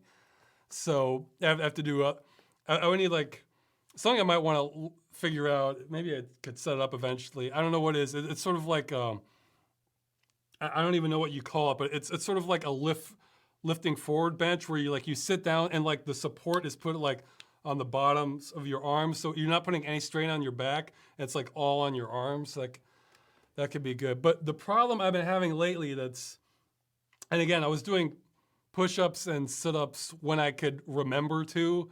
So I would sometimes slack. Some weeks I would do those every day. Others I would go like 2 or 3 weeks and forget to do them. I'm like, oh shoot, you know. but the running, I was doing that every day. But what was I going to say? Okay, but what's happened since then? Okay, if any of you know anything about like physical health, maybe you know what's going on. Is like for pull-ups, first I was having an issue where if I did them this way, I was getting like this real sort of pain along my arm here that it wasn't a good kind of pain. It was like, it felt like maybe I might be tearing something. And so I had to stop that. But then if I did them like overhand, then start feeling fine, it would feel okay. So I didn't work, chin up. It was an issue. But then like after a year or something later, then I was started feeling that in the arms for that. And then at some point I got so stiff, like I had trouble like going farther than like this for bending my arms. Like I feel just incredible tension there. And so I saw like a doctor about that, and I wasn't really satisfied with the answer. He was saying, somebody's saying don't ask the internet. Yeah, maybe not. But he was saying something like, it was sort of bad timing. He was just trying to get me out of there so he could get more patients. And he was saying it was sort of like a micro tearing, but he couldn't explain like what the cause of it was. And so I don't know what was going on. So, but I got so stiff like this, I couldn't even go at 90 degrees to do push-ups. So I've got to figure out what's wrong with me with that. But I am going to start doing like these special back exercises to get my scoliosis back in check. I don't want to end up like, game reference, well, folklore reference too. I don't want to end up like the crooked man from The Wolf Among Us. So there's some back exercises. That's sort of my New Year's resolution. Like if I do anything with sort of other training, I'm sure I'm boring the hell out of people, but I wanted to get to the point where like, I don't know what this pain is on these arms. So what that stiffness is. So I don't know. If you have suggestions on that, again, my email's rosswscott@gmail.com. But yeah, I'm going to figure out something. But yeah, bottom line is exercise is good for eradicating certain bad feelings. That's what I would bet. Okay, so yeah, I spent too much time on that. Does your wife help you make the videos in any way? And what's her favorite video of yours? Generally not. She would like to, but she has her anxiety issues that can make it so that it's like it wouldn't really be realistic. She does upload the subtitles to the channel. That's about the extent of what she helps with right now. I mean, it would be nice, but gotta work with reality. And her favorite video of mine, I saw this question, so I asked her, and she wasn't sure. She said she's sort of gotten a little tired of Freeman's Mind, not new episodes, but old ones because she's seen them so much. And that's about the extent of what she said. So I don't know. She doesn't have, she didn't know how to answer it either. So I don't know. Let's see. One thing you didn't mention, Armed and Delirious. Yeah, I may have screwed up here. Was the developers of the game were Israeli. So a lot of the weirdness can be explained as Hebrew puns or jokes that are just untranslatable. Have any viewers from Israel contacted you about games or sent translated scans from local magazines and reviewers? I think I got confused and thought it was a French game. I don't know what happened. Oops. Well, I'll mention that in the follow-up for sure. So no, I didn't even realize that. So messed up on that front. Okay. Oh yeah, Ross, if you and your wife were given $1 million to start a business with, what product or service do you think you would offer? I think this wouldn't be good because, like, I don't, starting a business, that's a very competitive thing to do. And like, I'm sure I could produce a lot of cool things for $1 million, but Like I'd probably get like a mini studio thing going. But as far as being profitable, I have no faith in my ability whatsoever. Like I feel like I have to go in one or two direct. I'd have to go in one or two different directions. One, either make something cool that I think people would like, uh, or make money.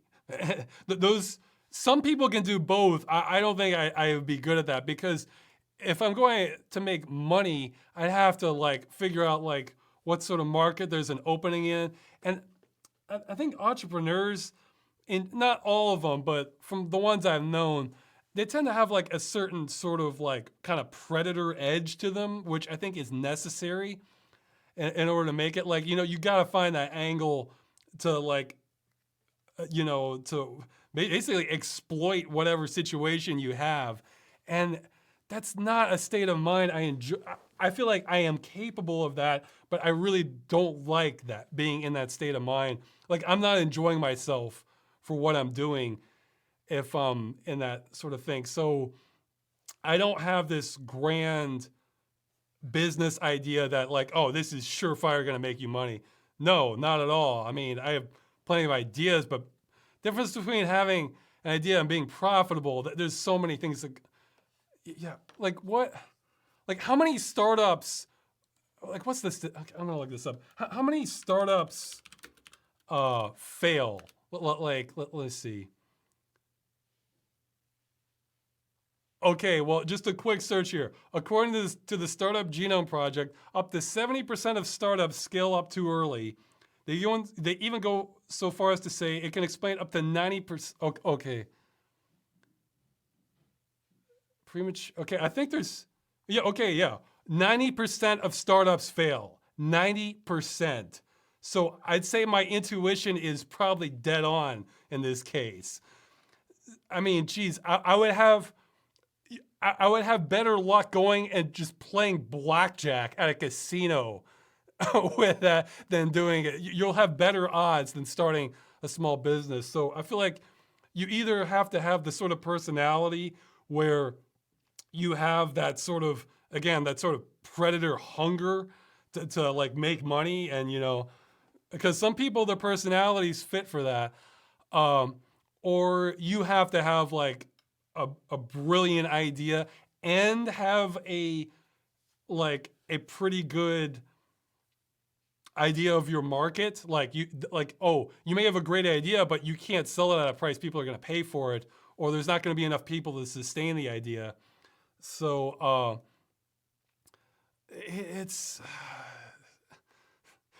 sounds like hell to me, to be honest, to be starting up a small business. I mean, yeah, I really wasn't, you know, when I made the Begathon video, I really wasn't kidding when I said I'm not a businessman at heart. Like, in fact, I think I remember seeing a comment like they were laughing at that. So like, no, that's the truth.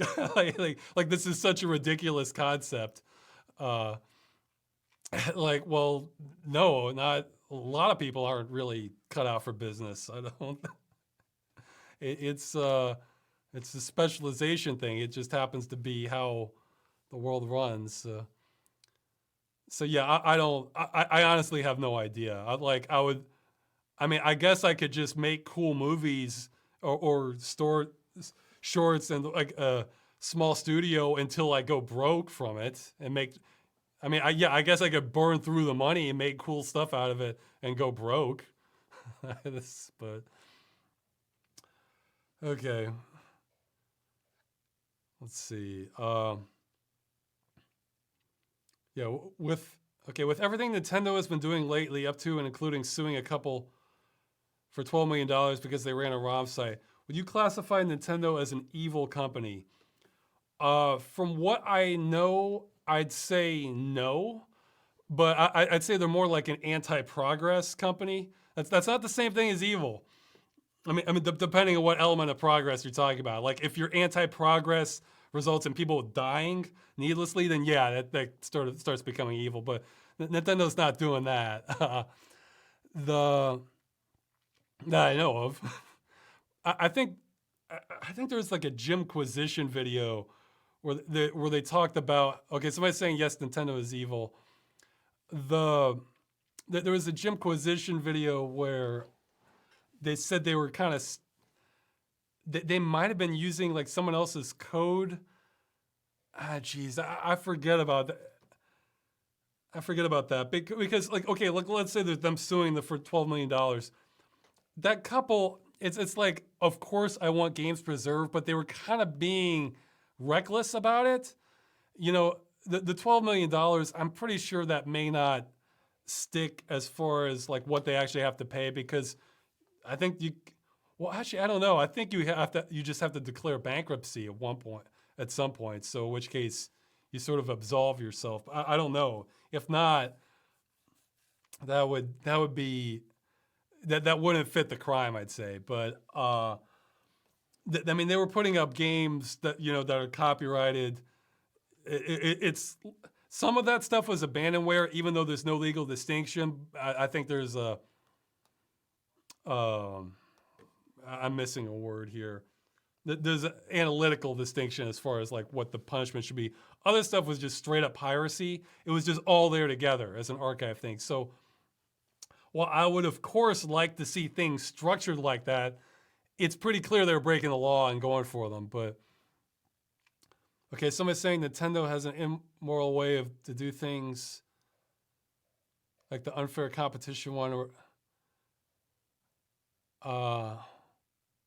they also want to outlaw game emulation. I don't think that's evil necessarily. Evil, like, okay, for me to call something evil, you are harming people. Like, you are really harming someone. Like, even, like, like even killing games, which is probably the issue I care about the most in like the games industry, like practices. I think you could actually debate whether that's evil or not. I think if you care about art, it's evil. If you don't, well, and then it's debatable, I think. But stuff like the EA spouse stuff where you're exploiting workers or you're stealing code from people and lying to them and just wrecking people's lives, that put their trust into you, that you were trying to get their trust. Yeah, I mean, so again, I would need more examples to call Nintendo evil, but I think there's a solid argument to say they're anti-progress. Banning emulators, yeah, that's kind of regressive. Or some of the things. But man, I gotta see that Jimquisition video again about Nintendo, because I think he made some argument that they might have been using like other people's code, in which case, yeah, maybe you are crossing a line then. So yeah, I need more information. So far, I'd say they've definitely established. Or yeah, they kill the FanWorks projects, where it's like, yeah, I don't know if that's evil. I mean, the people doing that should have known the risks. However, if I was deciding the law, I would of course make the people making the FanWorks projects make that legal. If it's, I mean, and maybe somebody can think of an exception, but in general, I think free fan projects, where there's no profit involved, should be legal. I mean, they're not in many cases, but I feel like they should be. But again, that's not evil. I have a higher bar for evil, So let's see. Okay, so I'll move on. So for now, I'd say they're not evil. They're just regressive, I'd say, until I have further information. So I don't follow Nintendo super extensively. So. Hey Ross, in your opinion, what are the most controversial views that you hold? Have you ever found yourself disagreeing with the majority on a social, political, or ethical issue? Yeah, okay. I'll give one or two. And see, this is sort of like I guess we're crossing over into politics like a little bit, but this is like what I think I know is basically a fantasy, so it's never going to happen anyway. but yeah, this certainly qualifies for controversial.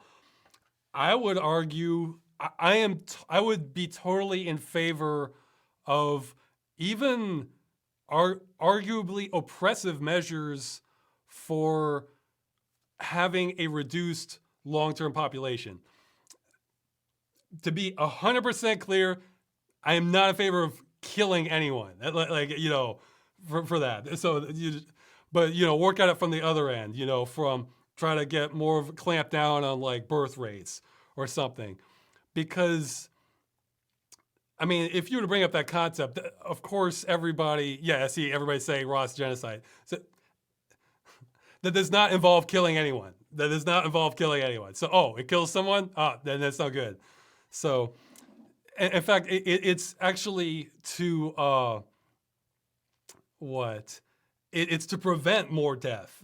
Or, because I'm thinking, because we're way over, like I've heard before, this probably needs to be revived. I've heard before that the carrying capacity of the Earth for food production and everything is like 1 billion people, are the estimates. And it's basically because of oil that we're way over that. And oil is a generally finite resource. I mean, yeah, there's some stuff you can renew, but that takes land. Or it takes 10,000 years to renew, or that sort of thing. So it may as well be non-renewable. And so to me that says whoa, we need to scale down. Like even in the United States, like right now the birth rate is like under 2.0, so that's good. However, maybe we need to get that a lot lower. I feel like you should have people, infrastructure, well, maybe not infrastructure is the right word. I guess sociologists or ecologists, just people who study a lot of like biological and human systems. I'm not sure what the right word I'm looking for is. To determine hey, what should our target population be? What should we aim for? Again, not kill anybody. If we're over, nobody dies. But at the same time, let's get almost honestly kind of dystopian for getting those numbers down, because that seems horrendous to some people in the short term.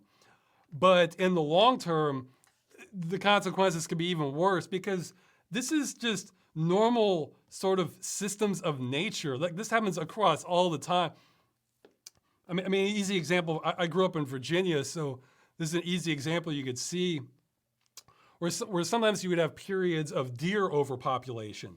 And what happens then, it's like nobody wins because like there weren't enough predators or hunters that year or something, where they would just sort of deforest the parts of the land because they'd just be eating everything. So that's less food for other animals. But then they would overpopulate at the same time. So then a lot of them would just end up starving and having miserable deaths. So, guess what? Humans are not immune to the laws of nature. We can tweak them, come up with technology to sort of change those numbers. Like, instead of starving in a year, we'll starve in 10 years. Oh, but whoops, we doubled our population. Now we're back to 5 years or something. So I'd like us to not be as stupid as deer, deer that, will stand in front of headlights and if there's a car coming, just, I'd like us to be better than that. But, and I can understand where this is like a deeply offensive concept because it intrudes upon freedom, your personal life, like your values, maybe, but it's, right now, our basic way of handling things is just a free-for-all. Like, extract as many non-renewable resources as we can. We're definitely, and just, let the market handle it, which, for renewable resources, deplete them faster than they can replenish. So at some point that catches up. Technology can sort of, yeah, somebody's saying in the chat, I'm just a utilitarian. Yeah, that's kind of it.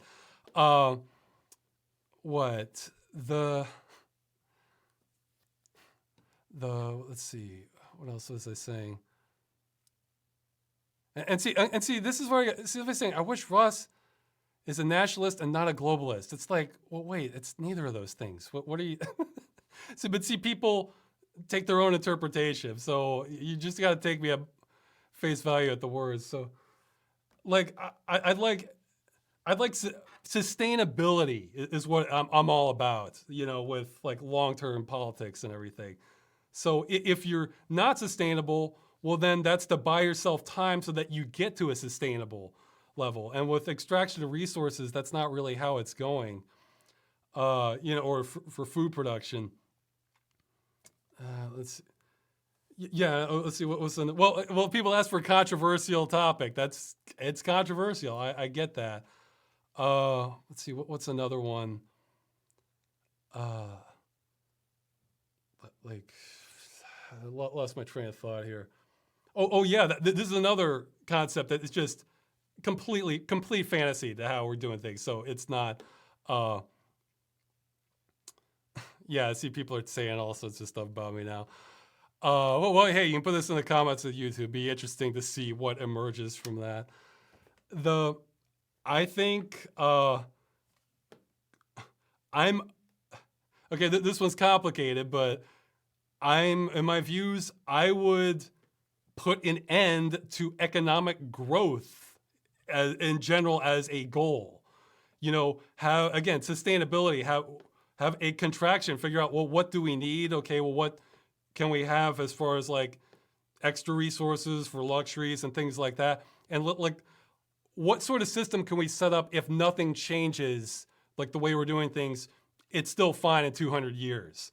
Of course, things will change. Like, let's say technology gets better. Well, fine, then we can revise it and use more resources or something like that. But the thing is, if you would just contract the economy, like if under the current, that's one of those things where it doesn't work in a vacuum. Where if you would just contract the economy, well, that would lead to lots of people starving and having horrendous results because right now it depends on economic growth. So you'd have to figure, it sort of ties back to the robot jobs. It's like, well, how do you figure out something where as long as you're producing the resources you need, how, like, save some for the future, I guess, I do not know. That's a very complicated problem. I don't have like an answer for it. I'd have to like think about it. I'm sure people would have to. I'm sure smarter people than me could figure out propositions that might work. But because you always hear like, well, oh, we need more jobs. We need more business. It's like, well, maybe we have enough and we need to kind of scale it down, maybe focus on quality of life and getting the most bang for our buck out of our resources rather than just, let's just free for all. Yeah, that's what I was thinking. The analogy I would make would be just on a micro level. Say you're planning for the winter, like it's in the summer and you're having a harvest and you think, well, if we have this much food, we put this much food aside, we'll be through the winter fine. Hey, if we do some hunting during the winter, maybe we can eat some more, because then we'll have some stuff. But let's get our safety plan in place. Whereas if we handle that the way we handle like the global economy, then it would be, you know what? Let's just put it all on the market. Oh, okay, we're gonna have absolute feast right now. Oh, well, it looks like a bunch of us are gonna be starving in the winter. Oh, whoops. So it's like, I'm a big fan of safe backup plans and like having minimum safety, minimum sort of planning standards. It's okay. Well, I'm going off course now. I want to get to the live questions in a minute, but I'd say those are two controversial views I have. But again, that's like something out of science fiction. So I mean, what politician would say, no, we need to reduce the population in the long term. We need to contract the economy and figure out ways people are still going to be okay while we're doing that.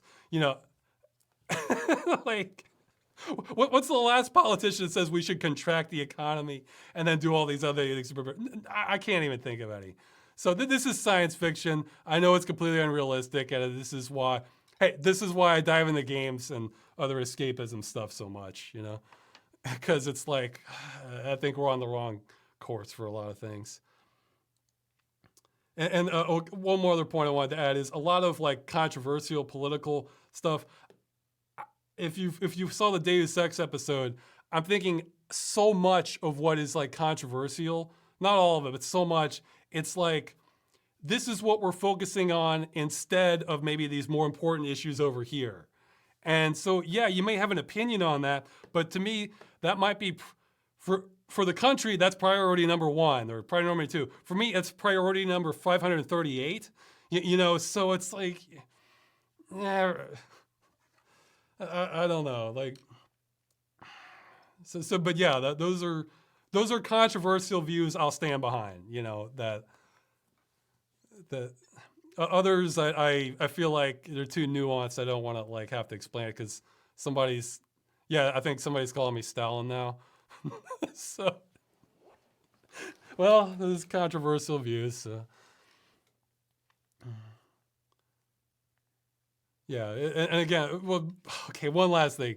I'll say how we get there, I'm very flexible on. I mean, some things are inhuman. I obviously would be for that. It's more like that should be the goal, like what are we working towards, and that's what I'm getting at. So there could be 50 right ways of doing things and 50 wrong ways of doing things. So I'm not saying because a lot of people jump this like, oh, you're in favor of this. Well, then yeah, then you're Stalin. You're Stalin. So it's like, well, no, we could try other things too, Why is Ross holding a pencil? Because I don't know. I like to, fidget with things. Look like it's actually a pen. I would just do. I've always been this way. I'll fidget with things with my hands. All right. Ross, what's your view on certain consoles like the Switch that are trying to innovate and change the industry with each iteration? Do you think there will come a day where VR is a default with the console? I'll answer the second one first. I have no idea with VR being a default with the console. VR, it could catch on more, or it could It could remain hardcore. It could either get bigger or it could remain like die-hard devoted niche status. It could be I think it'll be one of those two, I have no idea. It's not going to go out of style for me, I'll say that, but I can certainly see where there's a lot of barriers where the majority may never get into it.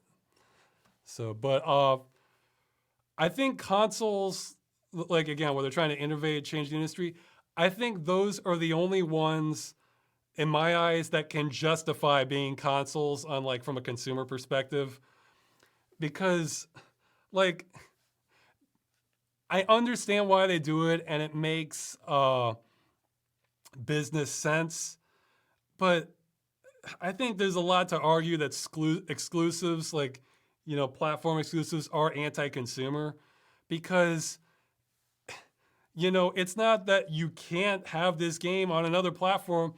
Or like, I mentioned emulators before. Hey, if we want to be completely fair to the consumer, let's say like Sony wanted to make an exclusive for their platform. Okay, if we want to be completely fair, and they don't want to bother supporting on other platforms, fine.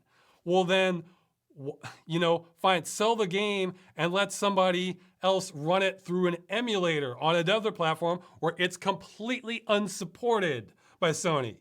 So, they're not stopping you from playing the game. They're not putting it behind a wall, but at the same time, they don't want to deal with the hassle. They just want on their platform, they say, hey, it's going to be the best experience, you do it this way. Fine. But they're not locking you off from other things because it's like, what, the PlayStation 4, an x86 machine with AMD hardware. The Xbox One, an x86 machine with AMD hardware. It's like what? Oh yeah, there's no way this could happen on the PC or on the other console or something. I don't like the anti-consumer aspect of consoles. However, I completely understand having a standardized machine where you just plug it in, the game's approved, you start playing. Because, yeah, you need that for people who don't want to screw around with all the troubleshooting and stuff. So, man, this guy has good quotes. The homeworlds die hard. I'm not entirely sure what he means, but by this, but I like this quote. Emulators are a false god. We can't even do MIPS properly or MIPS properly. So let's see. What? So, yeah, but however, when you have something like, again, like in the past, like the Wii or again the Switch, they're doing something where you can't just emulate this on another machine and you get the entire experience. You know, they have specialized motion control tracking hardware. I'm sure another company could imitate it with the right hardware, but at least they're or like the Nintendo 3DS, you know, a 3D mobile thing. They're at least trying things where they can at least make a justification for, oh, you know, we're not releasing this on other systems because it's a different, the other system can't do this. The other system can't do this. I feel like if you're making something like that, okay, fine. You can at least justify that from a consumer's perspective. If your console or platform, whatever, is doing something the other one literally cannot do, fine. You're making an argument for the console or the exclusive or whatever. But I'd really like it to see if just, you know, it'll never happen probably, but a standardized platform, and then, you know, you have the different console companies ensuring that you get a quality experience on their hardware. And that's the standard for them. But others can attempt it if they want, you know, so.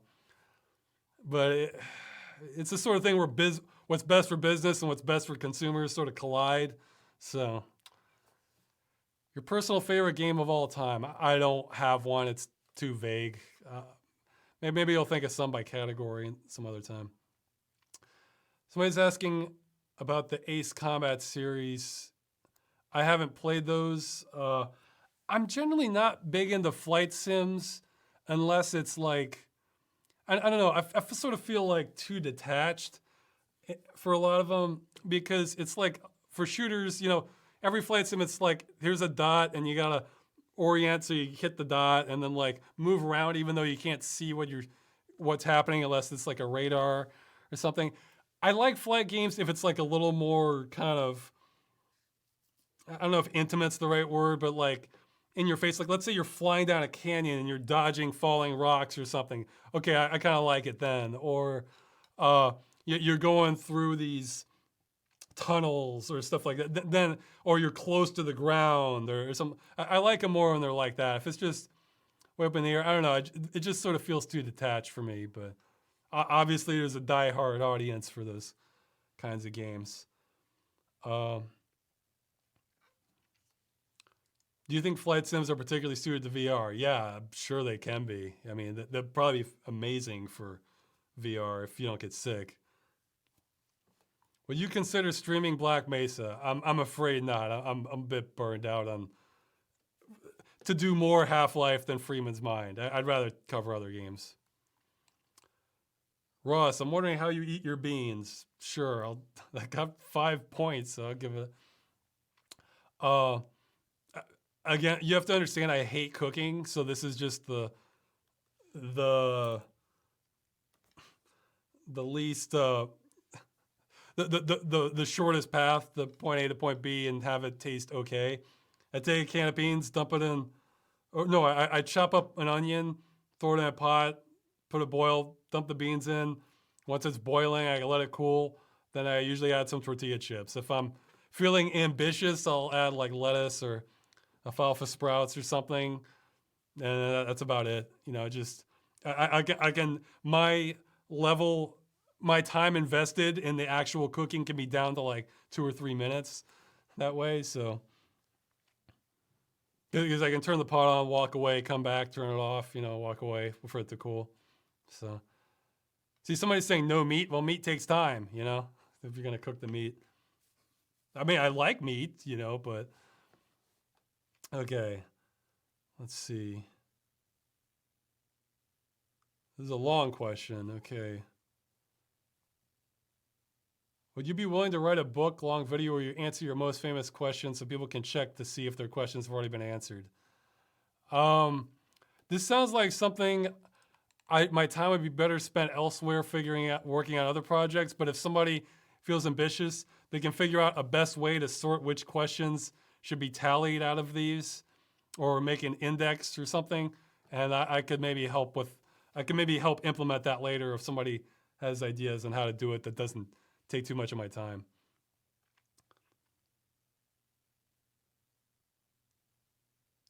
Okay, somebody's asking about Poland's attitude towards disaster preparation.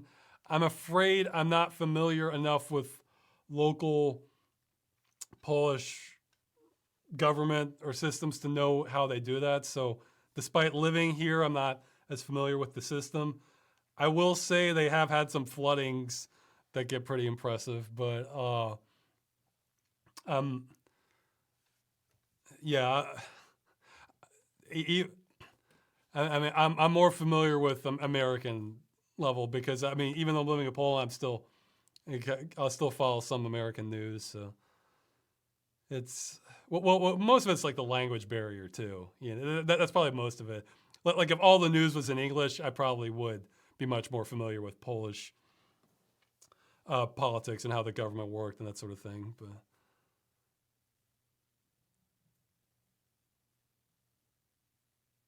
But okay, well, somebody's asking how in the last Freeman's Mind I made. Well, I didn't make it. The mapper did for the building exploding. He modded the map. He made a custom map. So once it's in Source Engine, you have custom triggers like tell the pipes to fall or for the sparks start this particle effect. I mean, I didn't look at what he did. I don't even have Source SDK installed right now, but I've monkeyed around enough in Source SDK with Silver Protection. I have a pretty fair idea of what he did do. Or sometimes there'd be like a bug or a glitch. I would suggest things he could maybe try. But yeah, he did a great job on those. It was just what I was aiming for. Yeah, and for the electrical box, I was thinking Freeman would not enter this. I mean, come on.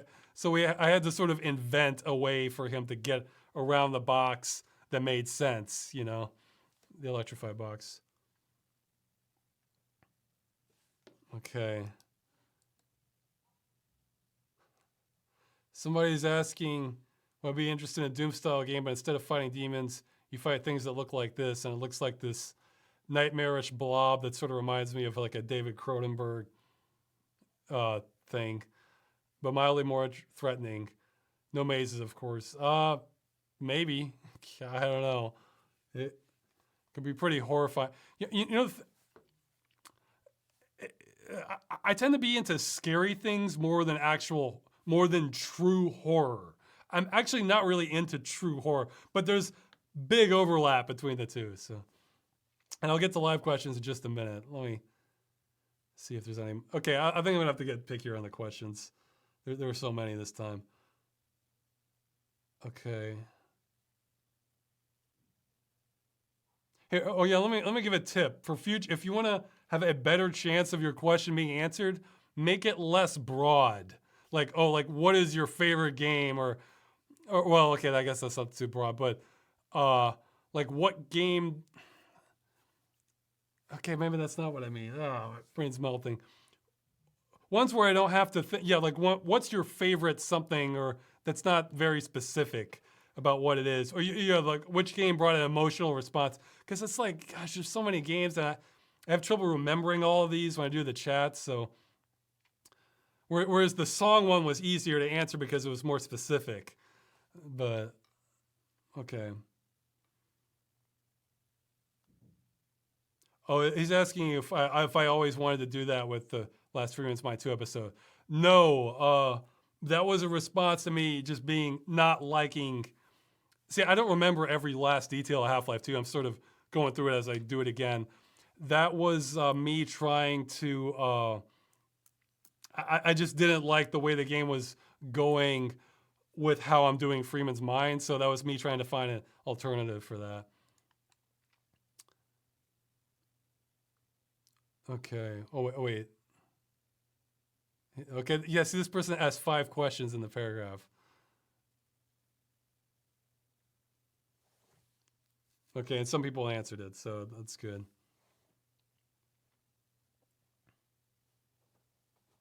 Yeah, I'm still. Oh, I'll mention that at the start of the chat. I'm using Unreal 4 for the movie.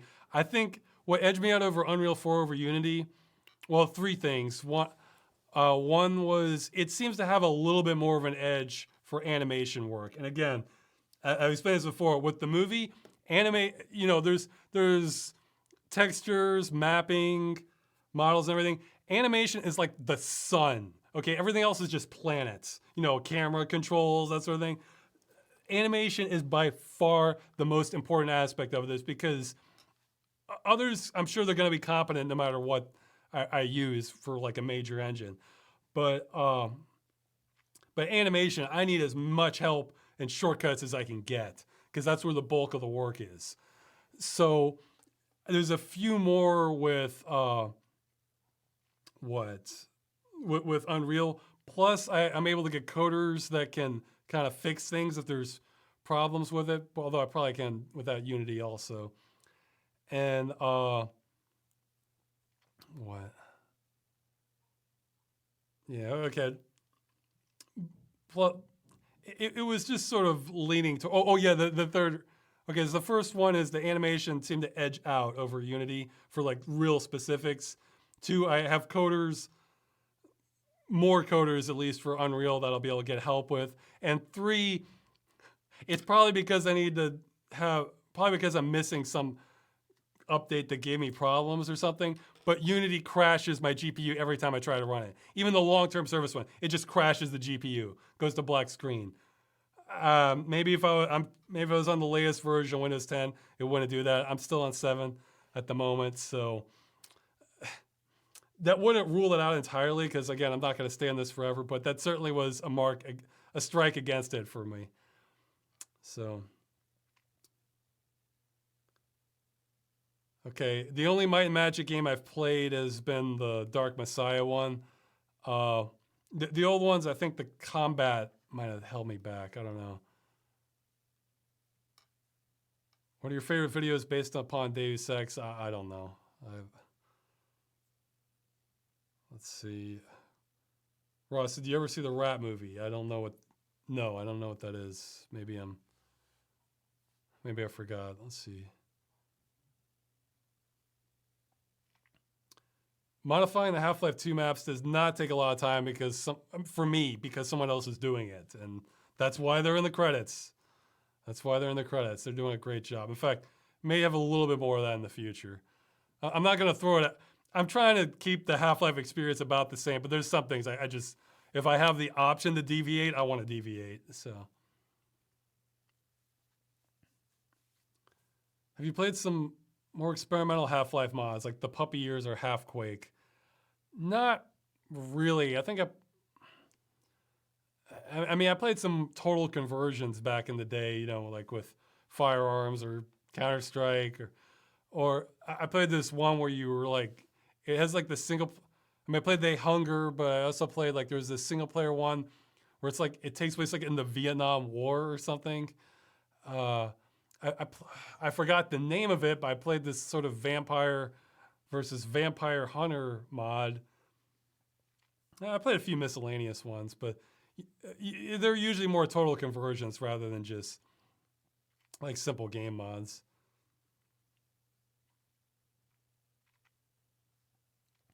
Ross, will you ever cut your hair again? Or will you forever have this look? I don't plan to, but we'll see. I mean, if I lose more hair and it looks terrible, maybe I'll do that. Maybe I'll just, cut my hair then and just grow out a big beard or something. Sort of go more Max Payne 3 style or something.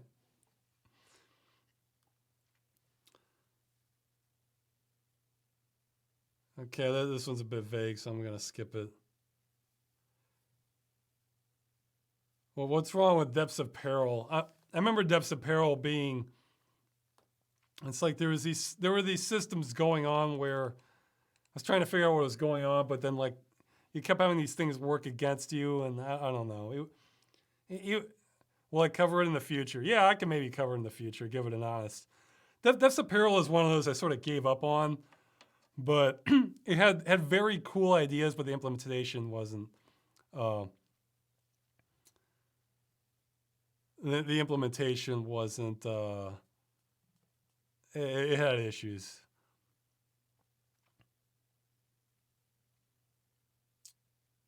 Okay, I'm skipping some. I don't have many recommendations for nonfiction books. I tend not to read a lot of nonfiction books. I tend to read more like articles, I find, than books for nonfiction things.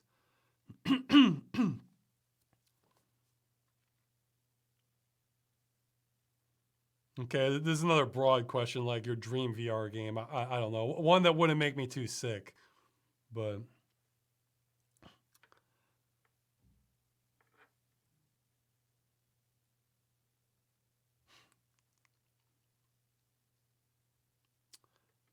Well, okay, this is a good question. Why does Freeman seem to ignore crates that say supply on them, but is more than willing to smash up any other box?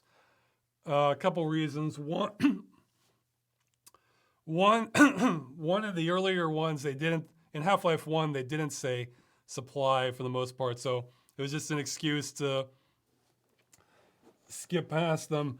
Two, I don't want to be spending too much time just getting supplies or getting health or stuff like that, because it's like it sort of pulls you out of more like this is a real life experiencing this all the time. And then it's like there's enough ammo lying around already for the damage values I have. It's like, I don't know, it would just sort of saturate it with more stuff that's not going to help the watchability of it. And I don't know. It's just, it's sort of raising questions that there's not a good answer for other than this is a game. So I don't know. It's, if it feels right, I'll do it. Put it like that. Do you have a preferred music medium like vinyl, CD, cassettes? No, I'm fine with digital, man. I mean, actually that's a good question for the audience here. Does anyone know any tracks? Like I need to do another test, but I did some audio testing a while back, and I found I liked Ogg Vorbis sound for lossy encoding better than MP3. Like if you listen to things like cymbals, like MP3 could sort of fall short on that. But you know, if you go lossless, that can add up in size.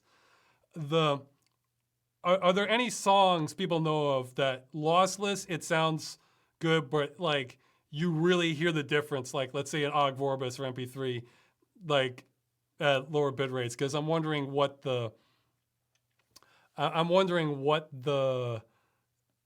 what am I missing? Because sometimes it's like I'm not sure I can tell the difference.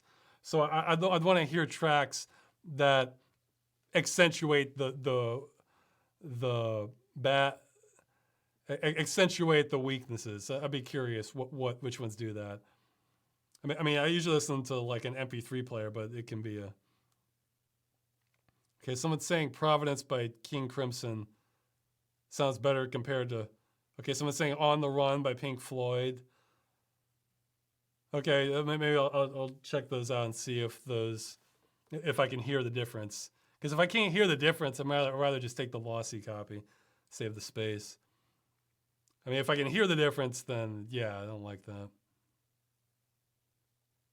Okay, this one's too broad. What are you nostalgic about? I mean, I don't know. Oh, okay, I'm a little nostalgic about a world without cell phones and smartphones everywhere. I feel like the social dynamics were a little different then. Like, I kind of prefer that, but it's not. I try to avoid nostalgia too much unless, because it's like it happened, you know, it's gone. I only like nostalgia in the sense of coming up with like fresh stuff I don't know about. Like okay, like I watched a movie from the 80s I hadn't seen before. Well, that's a new movie for me, you know? Okay, so I hadn't seen that. Or let's say you have like synth music that sounds like it could have been in the 80s, but it came out now. Okay, well that's not really nostalgia for me because I just sort of like that theme. But if it's something that happened, like something that's just not going to come back, it's like I try not to focus on that because it's like, you know, it just gets sort of sad, you know, if it's something you like about that. So, but some things you can just keep them going, like 80s style music. Well, you can keep making that, great, you know.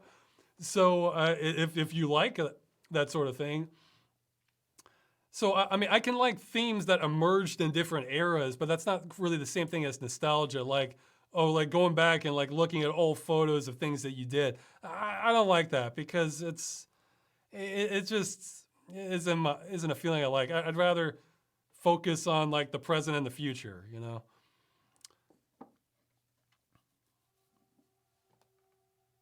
I mean, yeah. I mean, that's different from history because if it's like a new experience, if it's like a new experience for you or learning things about the past that you didn't know that you find interesting, that's different. But that's not nostalgia. Nostalgia, you're going back to like what you kind of miss and remember from that time. So, okay. Okay, the questions are definitely getting more diluted. Multiple people have mentioned Earth Defense Force. I'm sure I'll have to play it at some point. That's one of those where like the art direction wasn't quite grabbing me, like the color and lighting didn't. But a lot of people saying the gameplay is very good. Let's see. I haven't checked on it. Let's see. Okay, somebody's asking about Atomic Heart. I have a game list. Okay. Oh, okay. That was like that. Yeah, that was like that sort of anthropomorphic post-apocalyptic game or something. Could be interesting. That's not enough in and of itself to get me on board, but I'll have to see more. It could go either way for me. There's so many games now, I can be as picky as I want, you know.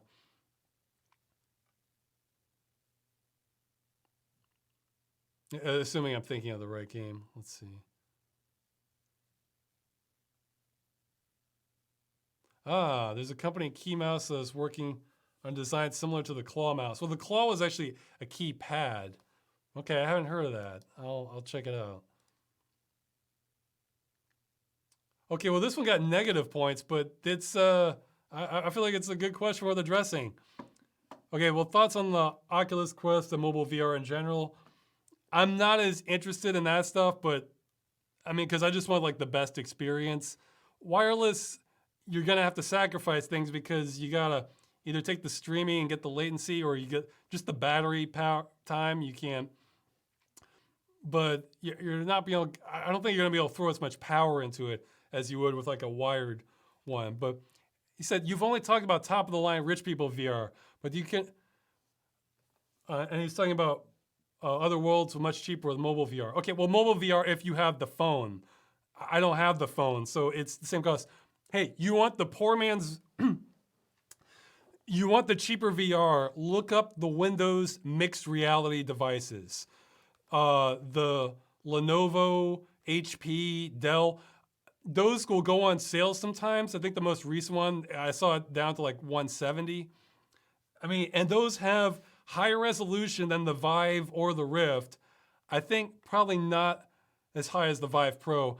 The panel quality isn't quite as good, I don't think. And maybe the tracking has some issues, but if you just want to mess around with VR and I don't want to invest like a ton into it, that's the way to go.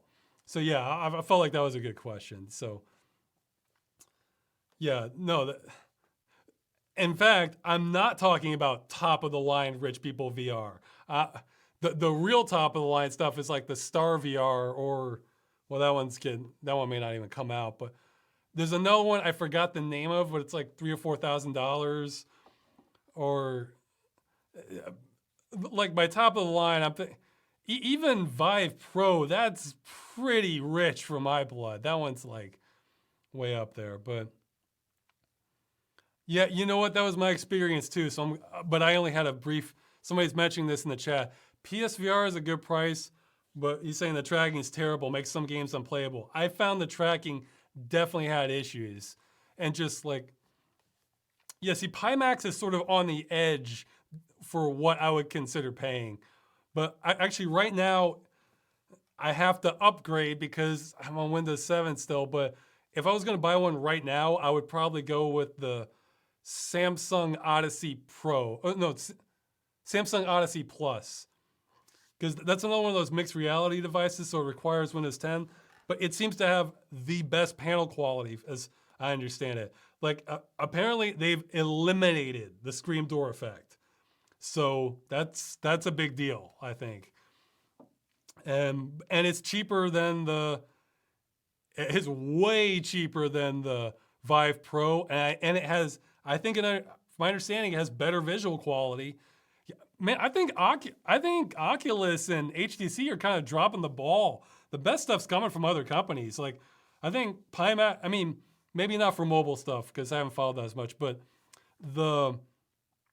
it seems like the best stuff's right now is coming from what? I mean, they're still doing work, but like if you were gonna buy like the best that's halfway affordable, it would probably be from like Pimax or like Samsung.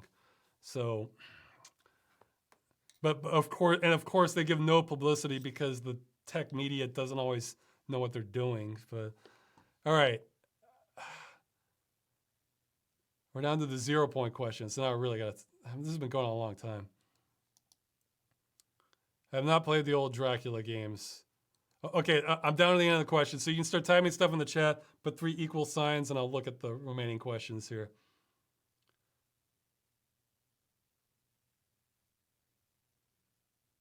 I have reduced the walking speed and the no clip speed in Half-Life, yes. I try to make it a little more natural.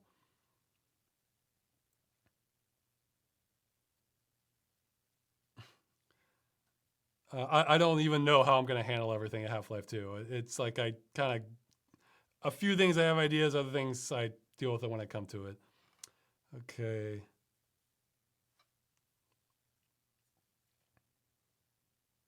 Have you ever played any games in Warhammer Fantasy Universe? Yeah, I played some of Warhammer Online. I played Dawn of War.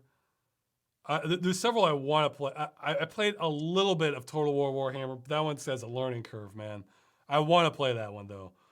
And there's a bunch I'm interested in, like Battle. I think I mentioned in the top 25 videos of my runner-ups was like Battle Fleet Gothica or something. Basically, if it's not turn-based combat, I'll probably be interested in it. So, but a lot of them are turn-based combat. So. Okay, sorry for taking so long to get the live questions. Have you found the magic? Hey, this new... If I solve this breakthrough on the movie, oh yeah. Because it's going to be like a train sort of slowly leaving the station. Still a whole ton of work to do, but from a morale perspective, it's so more satisfying to work on something and make real, tangible progress than to work on something and just all you did was go down a bunch of dead ends. So yeah, you know those are dead ends, but you know, that'll be some magic for me. The rest of the magic will be once I upgrade and get better VR going, because I'm wanting to dive in more.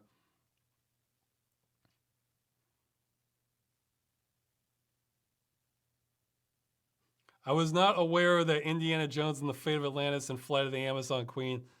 I haven't played the latter one. I'm familiar with it though. Mention a baseball signed by Lou Gehrig as an item. Okay. They don't seem to share publishers or developers. Well, maybe one came first and the other one copied. In Fear, there's a character. I forgot his name. It's like Jankovic or something. Jankowski. Yeah, it might have been Jankowski. That has the same name as the one in Deus Ex Invisible War. So there's something like that. Have you seen the Aliens board game on Newgrounds? It's pretty severe for a turn-based game, so I think you'll like it. Free to, maybe. You know, I was so busy last year. I'm having a little more time now. I'm kind of wanting to do more, like, you know, full meat games. Yeah. Any plans on re-upping the Deus Ex game dungeon? Most people won't see a follow-up, and it'd be an easy way to correct the non-lethal takedown issue on it. Oh, no, I'm not gonna. I was gonna say, what? It got taken down? I made a mistake. I'll mention in the follow-up. You know what? I'm not gonna just re-upload the same episode, because then you're wiping all the comments in the previous one. Just look, I made a mistake. I'll live with it. You know, that's the. I'm not gonna. It's not such a crucial mistake that it undermines the whole video and makes me question. You know what? Even if I made like a massive mistake, I would make the video unlisted. I don't think I'd delete it, because you know I'm not a big fan of like deleting history. I mean, I'd want to steer people towards the correction, but that was a minor thing. So.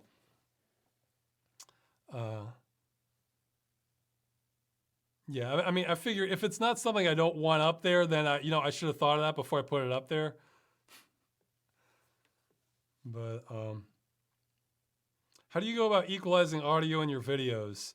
Well, what I've done in the past was I would kind of be multiple stages. First, I go through my vocal track, and then I kind of look and see where my normal volume is about. Sometimes it would change from session to session for recording, but I would kind of play that. I'd set the volume so listening to that is comfortable, and then I would just play through and wait until I hear something that sounds too quiet. Then I might up the volume on that line, or it sounds too loud, I might lower it.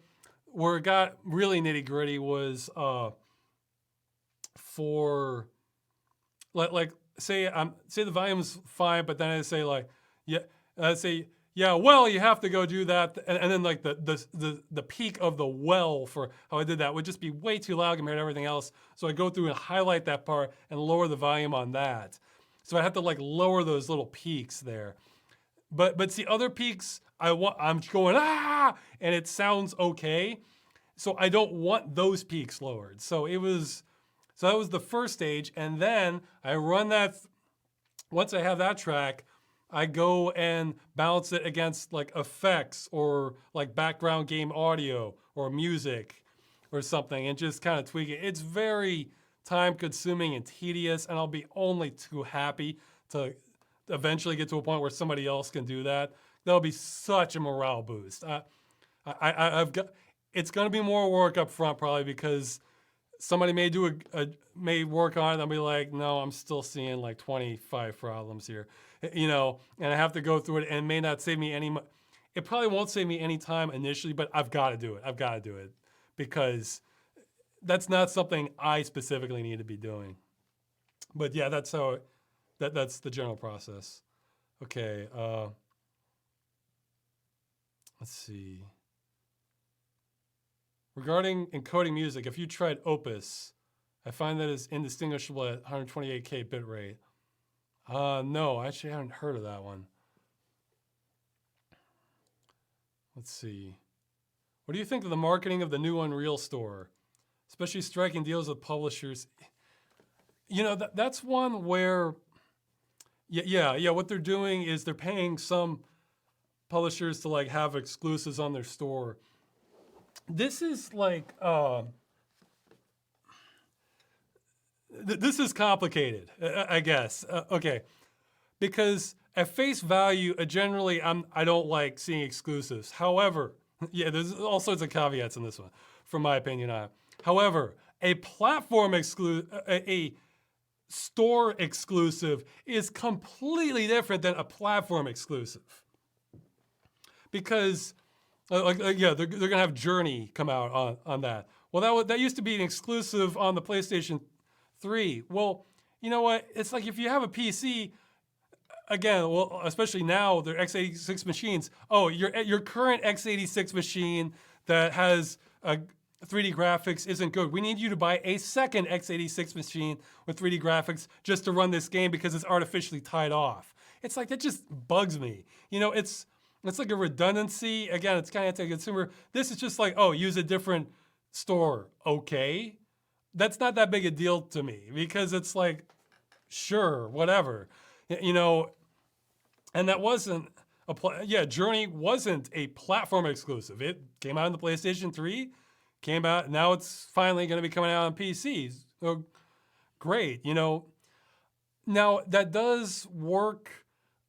I guess you could argue that could be a trap for some developers, like they want to release on other platforms, but they can't. So I don't like how that's kind of reducing their options there. However, I've heard all these people say no, they should have no exclusives at all, like on this. It should be fair, equal footing. Well, you know what? If it's equal footing, Steam's going to win because they have 15 years of entrenchment. And you really don't want a monopoly situation on gaming. So I'd say what they're doing is very smart from a business perspective, because it's the only way you're going to kind of take away some of the Steam market share. I do like, and the effect of that, so it might be sort of a necessary evil in this case, because there's two things the consumer and the developer will want that could come out of them doing this. One is redefine, for the developer, redefine the split. Instead of 70-30, they're making the standard 88-12. Well, that's great. And you probably would not have that unless they're taking more aggressive tactics like this exclusive to pull people over. So again, that could be kind of a, long game. It's better that they're doing this.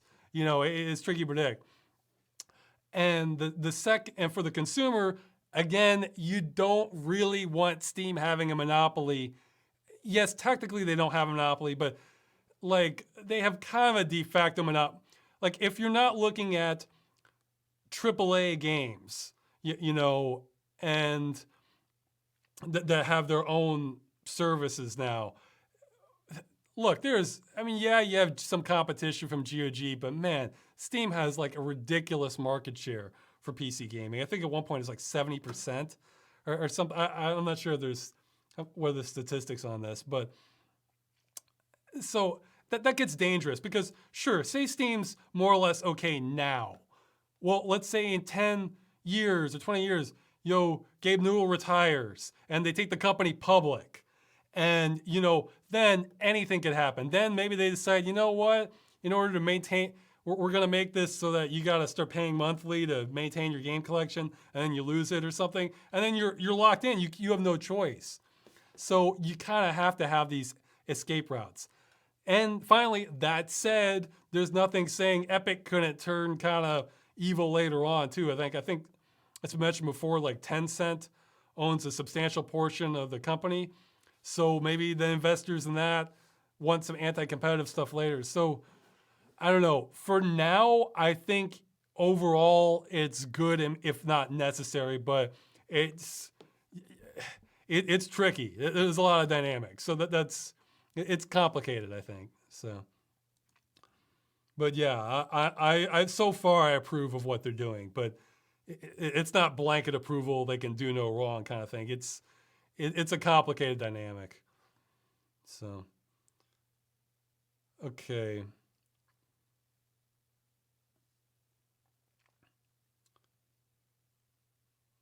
Let's see. In lossless scaling app, it can also force anti-aliasing FSAA. Well, that's just general. I think he might mean FXAA. And games like Black Mirror, which is another issue. Also, you can't force AA on DOSBox. That's why I mentioned it before. Well, DOSBox, you didn't really have the direct 3D. You didn't really have game support for, well, you might be able to, but you didn't really have game support for anti-aliasing prior to Direct 3D and OpenGL. And a lot of those games, they just predate that stuff. So from a software perspective, unless you port to something else. I'll look at that lossless scaling app. Oh yeah, they're saying force anti-aliasing. I may have a trick to get the Black Mirror anti-aliasing working though. I'll see. I need to go back and look at that some more. Why are the black levels in your webcam so high? It's like the color black doesn't even exist. I I tend to sloppily put this stuff together at the end. Maybe I'll tweak it later. I mean, if I really want, I tend to just upload the video feed to YouTube. I'll tweak the values some more. I think it's like if I had them looking accurate, then it would look like I'm more in a cave. But no, you're right. It could be better. I tend to have all these windows open, so everything's sort of brighter on my screen when I do this. So it probably skews my perspective on it, but it's a lower priority for me than, like, you know, the real videos.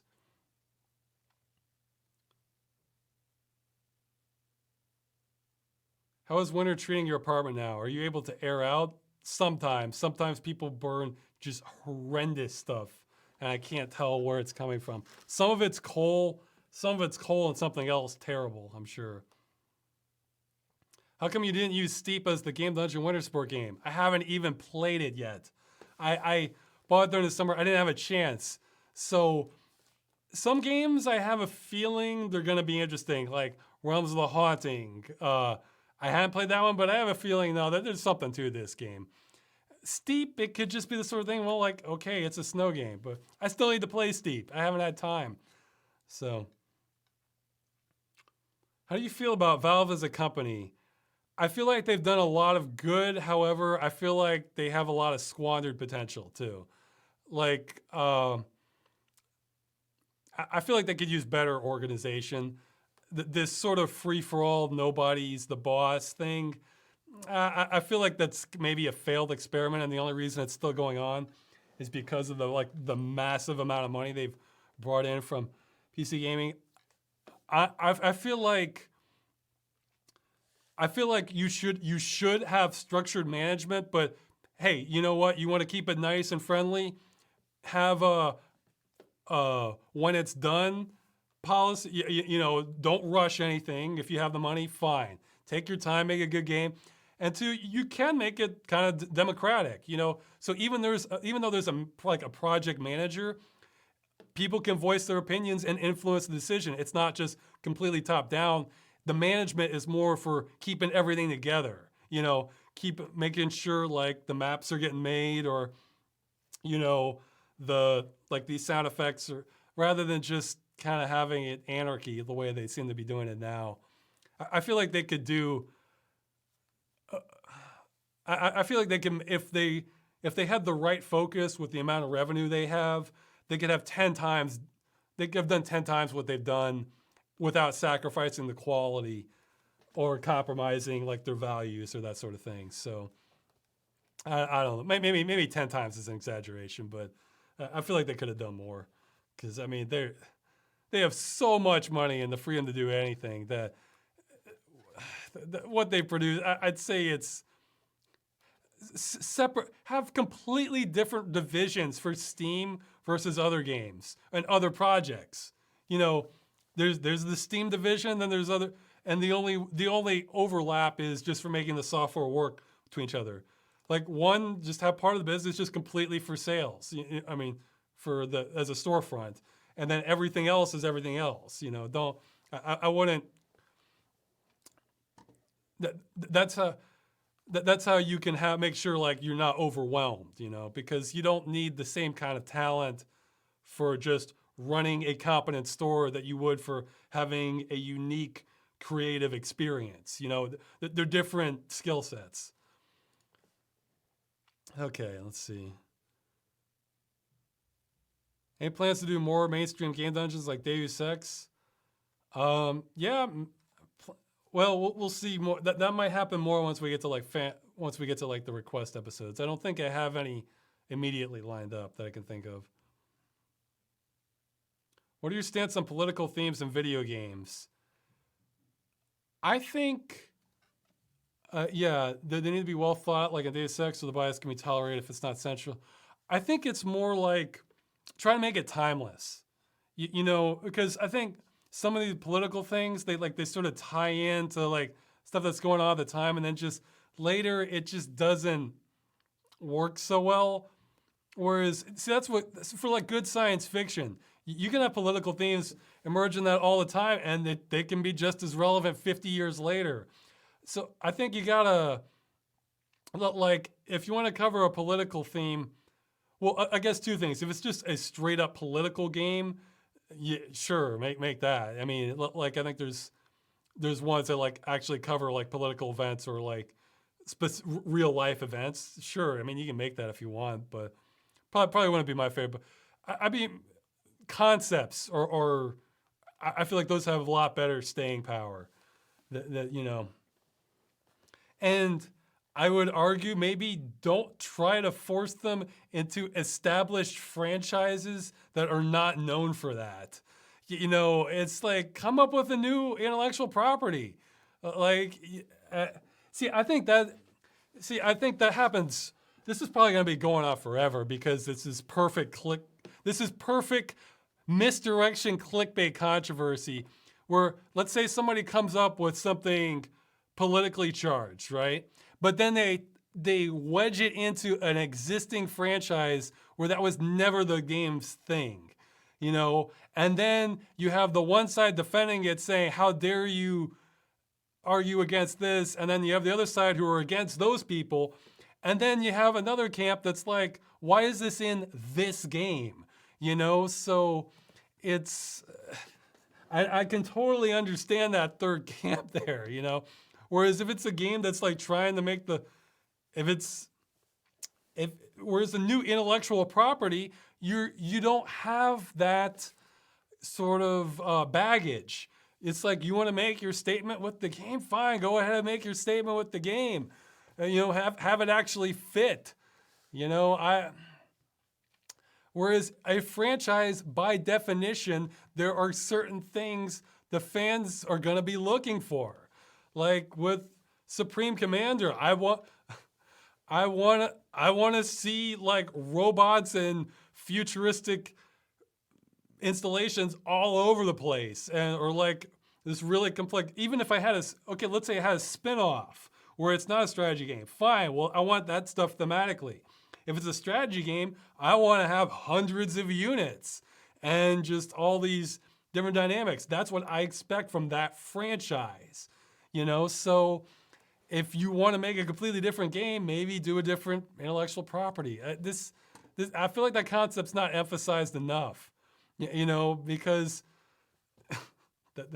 why are you making a sequel then? But hey, maybe it's a sequel where every sequel's kind of crazy, like Sam and Max or something. It's like, well, this one we're investigating crime on the moon, and this one where you know, having some sort of caper of rat people, or I don't know, just some series can go all over the place because that's what they're about. So respect the franchise first, I guess, and then figure out what you want to do with your politics. You know, if the politics are leading the way, then maybe it needs to be its own thing, and then that's what that'll be known for. You know, so. Let's see.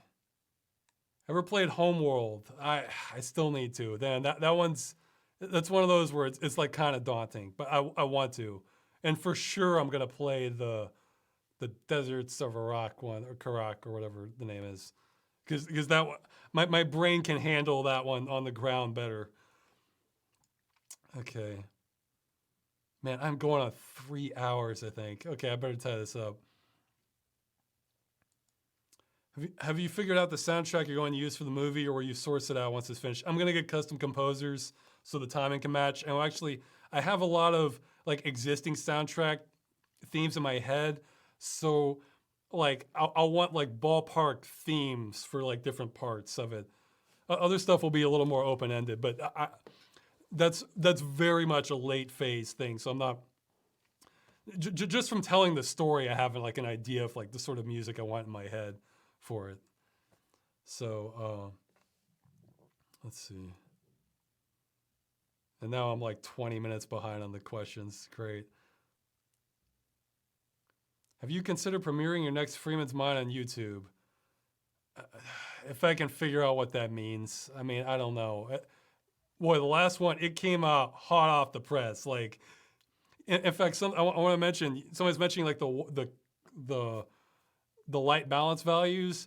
if the color looks worse on a new video, that means it came out very recently. Because I've noticed once it's had like 24 hours or so of processing, the color gets more like it was intending. Whereas if it just processed it, the color's not as accurate. So, man, Freeman's Mind, I was just getting it out immediate. As soon as that thing processed for 1080, I published it for the last Freeman's Mind. So maybe I'll mess around with premiering. I'll see what that means. I'm really not a good YouTuber. Objectively, I am not a good YouTuber because I don't take advantage of as many things as I should. I just focus on the videos, you know, and all this other stuff. It's like, whatever, just throw it up there. Like, you know, that's the reason so many of the thumbnails could be better because that's lower priority for me. Okay, I'm getting that. Yeah. Okay, my wife would like to mention, Magda would like to mention her Twitter, Amazing Magda. Okay. Let's see. She probably, sometimes she'll have quotes in our conversations that I'll say, oh, you might want to put that one up. But she uses Twitter the way it's more like it's intended, whereas I just use it for announcements pretty much. Okay. I have not seen the YouTube channel Jack's Films. I could look into that. Oh, in your first video chat, you mentioned there was a bad first-person shooter that you would do a game dungeon on. Was that Deer Napped? No, it wasn't. I'm trying to remember which one that was now. I can think of some candidates. I'm trying to remember if I've done it already. Probably not for first-person shooters. I can definitely think of... Oh, I remember which one. Yeah, that one was bad. Yeah, I'll do that one sometime. I may want to detox a little bit first. Have more interesting games rather than just the bad one. Yeah, I remembered which one it was. It's better than Deer Nap though. Deer Nap might be the worst, but it's like it didn't have higher aspirations to begin with. Unity is not free anymore. Well, damn, somebody's mentioning that. I did not know that. Yeah, well, double down on Unreal then. I mean, I'm put it like this, for the movie though, it may not matter too much. I was planning to release the movie and put ads on the video. I may not even do that. I mean, it may just be 100% free. We'll see. I wasn't planning on selling copies of it, especially if I'm using Witcher assets. For sure, it's going to be free to watch, so don't even worry about that. But that may change whether something's free or not. Okay.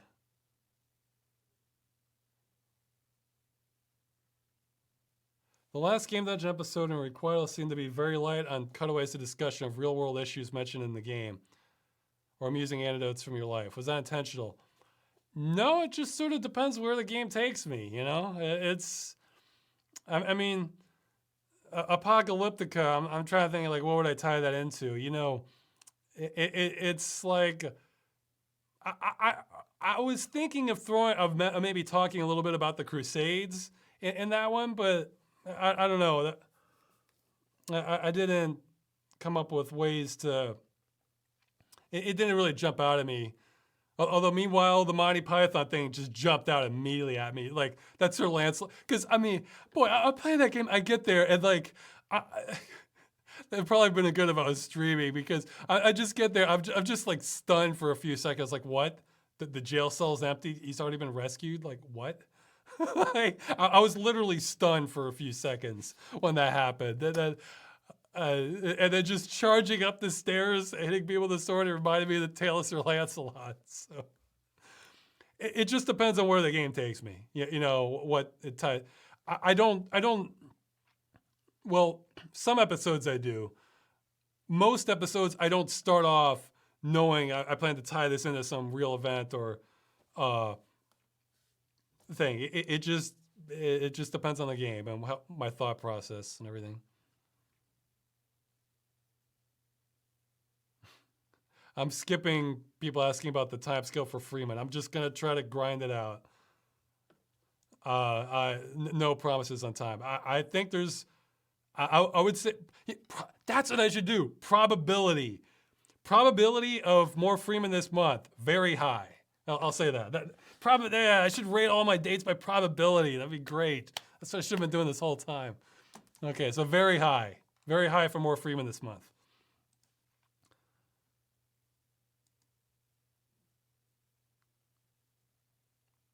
What's your favorite apocalyptic scenario? Post-nuclear war, zombie apocalypse, virus that wipes out most of humanity. I don't know, maybe monsters. I don't know. I like monsters as a apocalyptic one.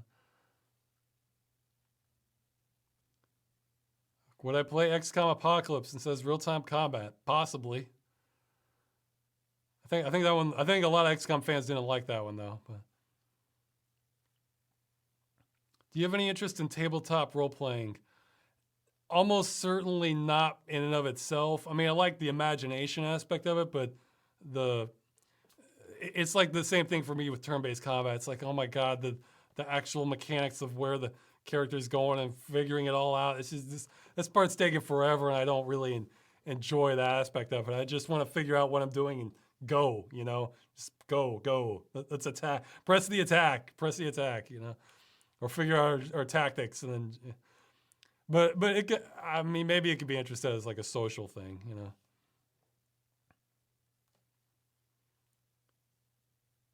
I don't have thoughts. I didn't know they were releasing another Toy Story movie. I've seen the first one. I think I saw the second one, maybe. I haven't seen the third one, so. Which of all VR games is your favorite? I have no idea because I've barely played any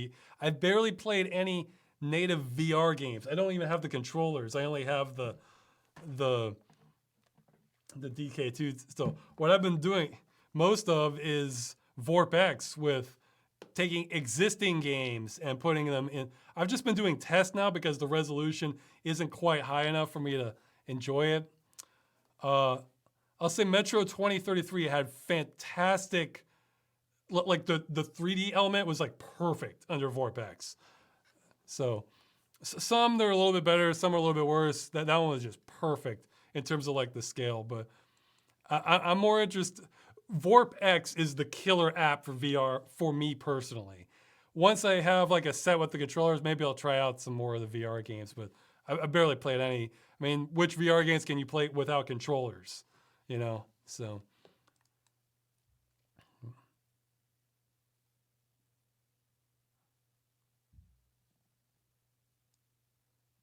I don't know the game Rodina or Rodina, however it's pronounced. Let's see, is that on my list? It is on my list. So that's my warrants further investigation list. So whatever they did, it caught my interest enough to get on my list of things I'm checking out.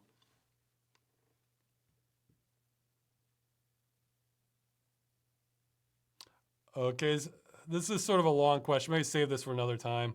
They're asking my approach to cinematography compared to older civil protection shorts. Let's wait till I'm deeper in on the movie to really answer that.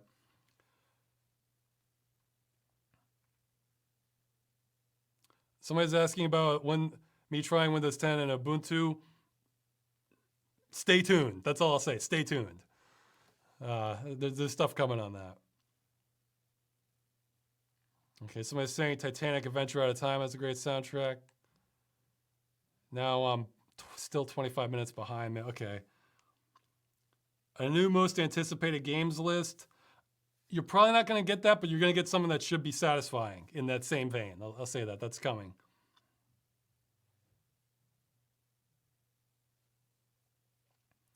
Somebody said something's anti-utilitarian and wasteful. I'm not sure what it's a reference to. I don't have time to check in the chat.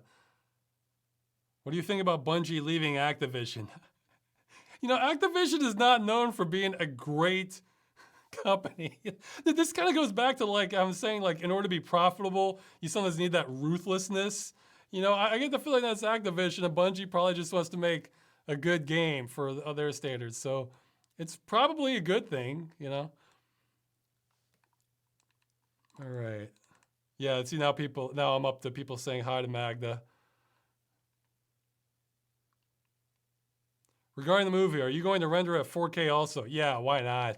I could even push it higher because it's not that much more work to render it at, you know, a really high resolution than to just do it at 1080 or 720.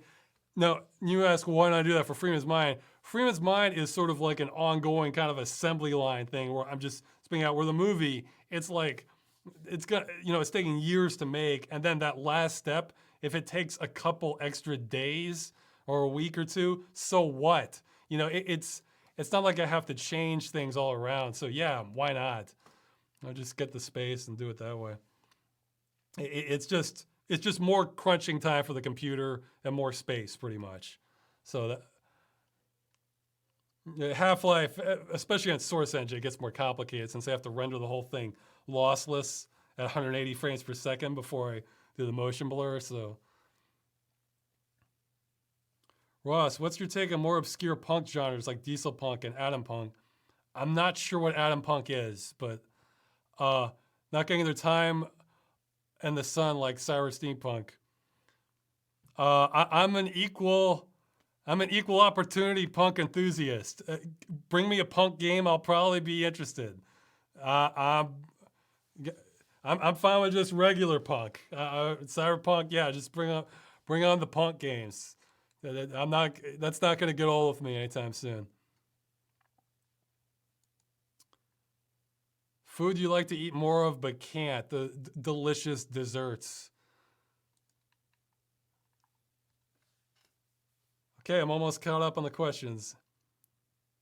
Do you have an opinion on the abundance of modern superhero movies and how they're all mostly tied to a cinematic universe? I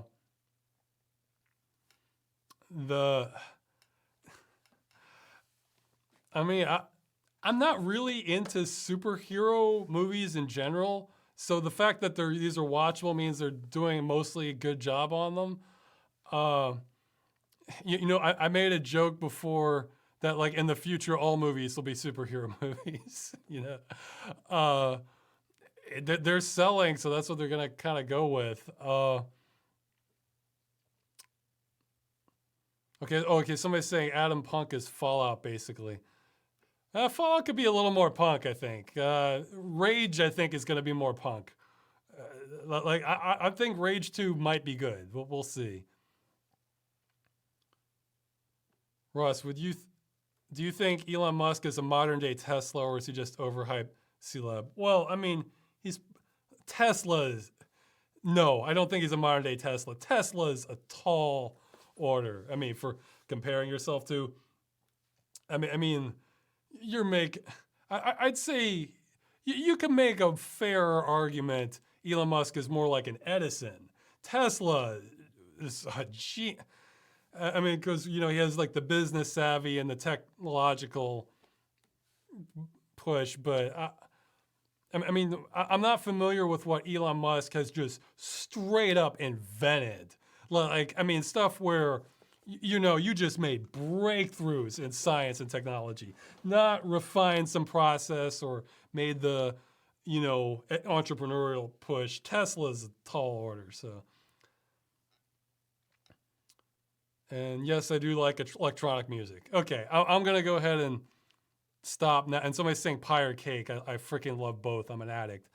Okay, so I'm gonna go ahead and stop.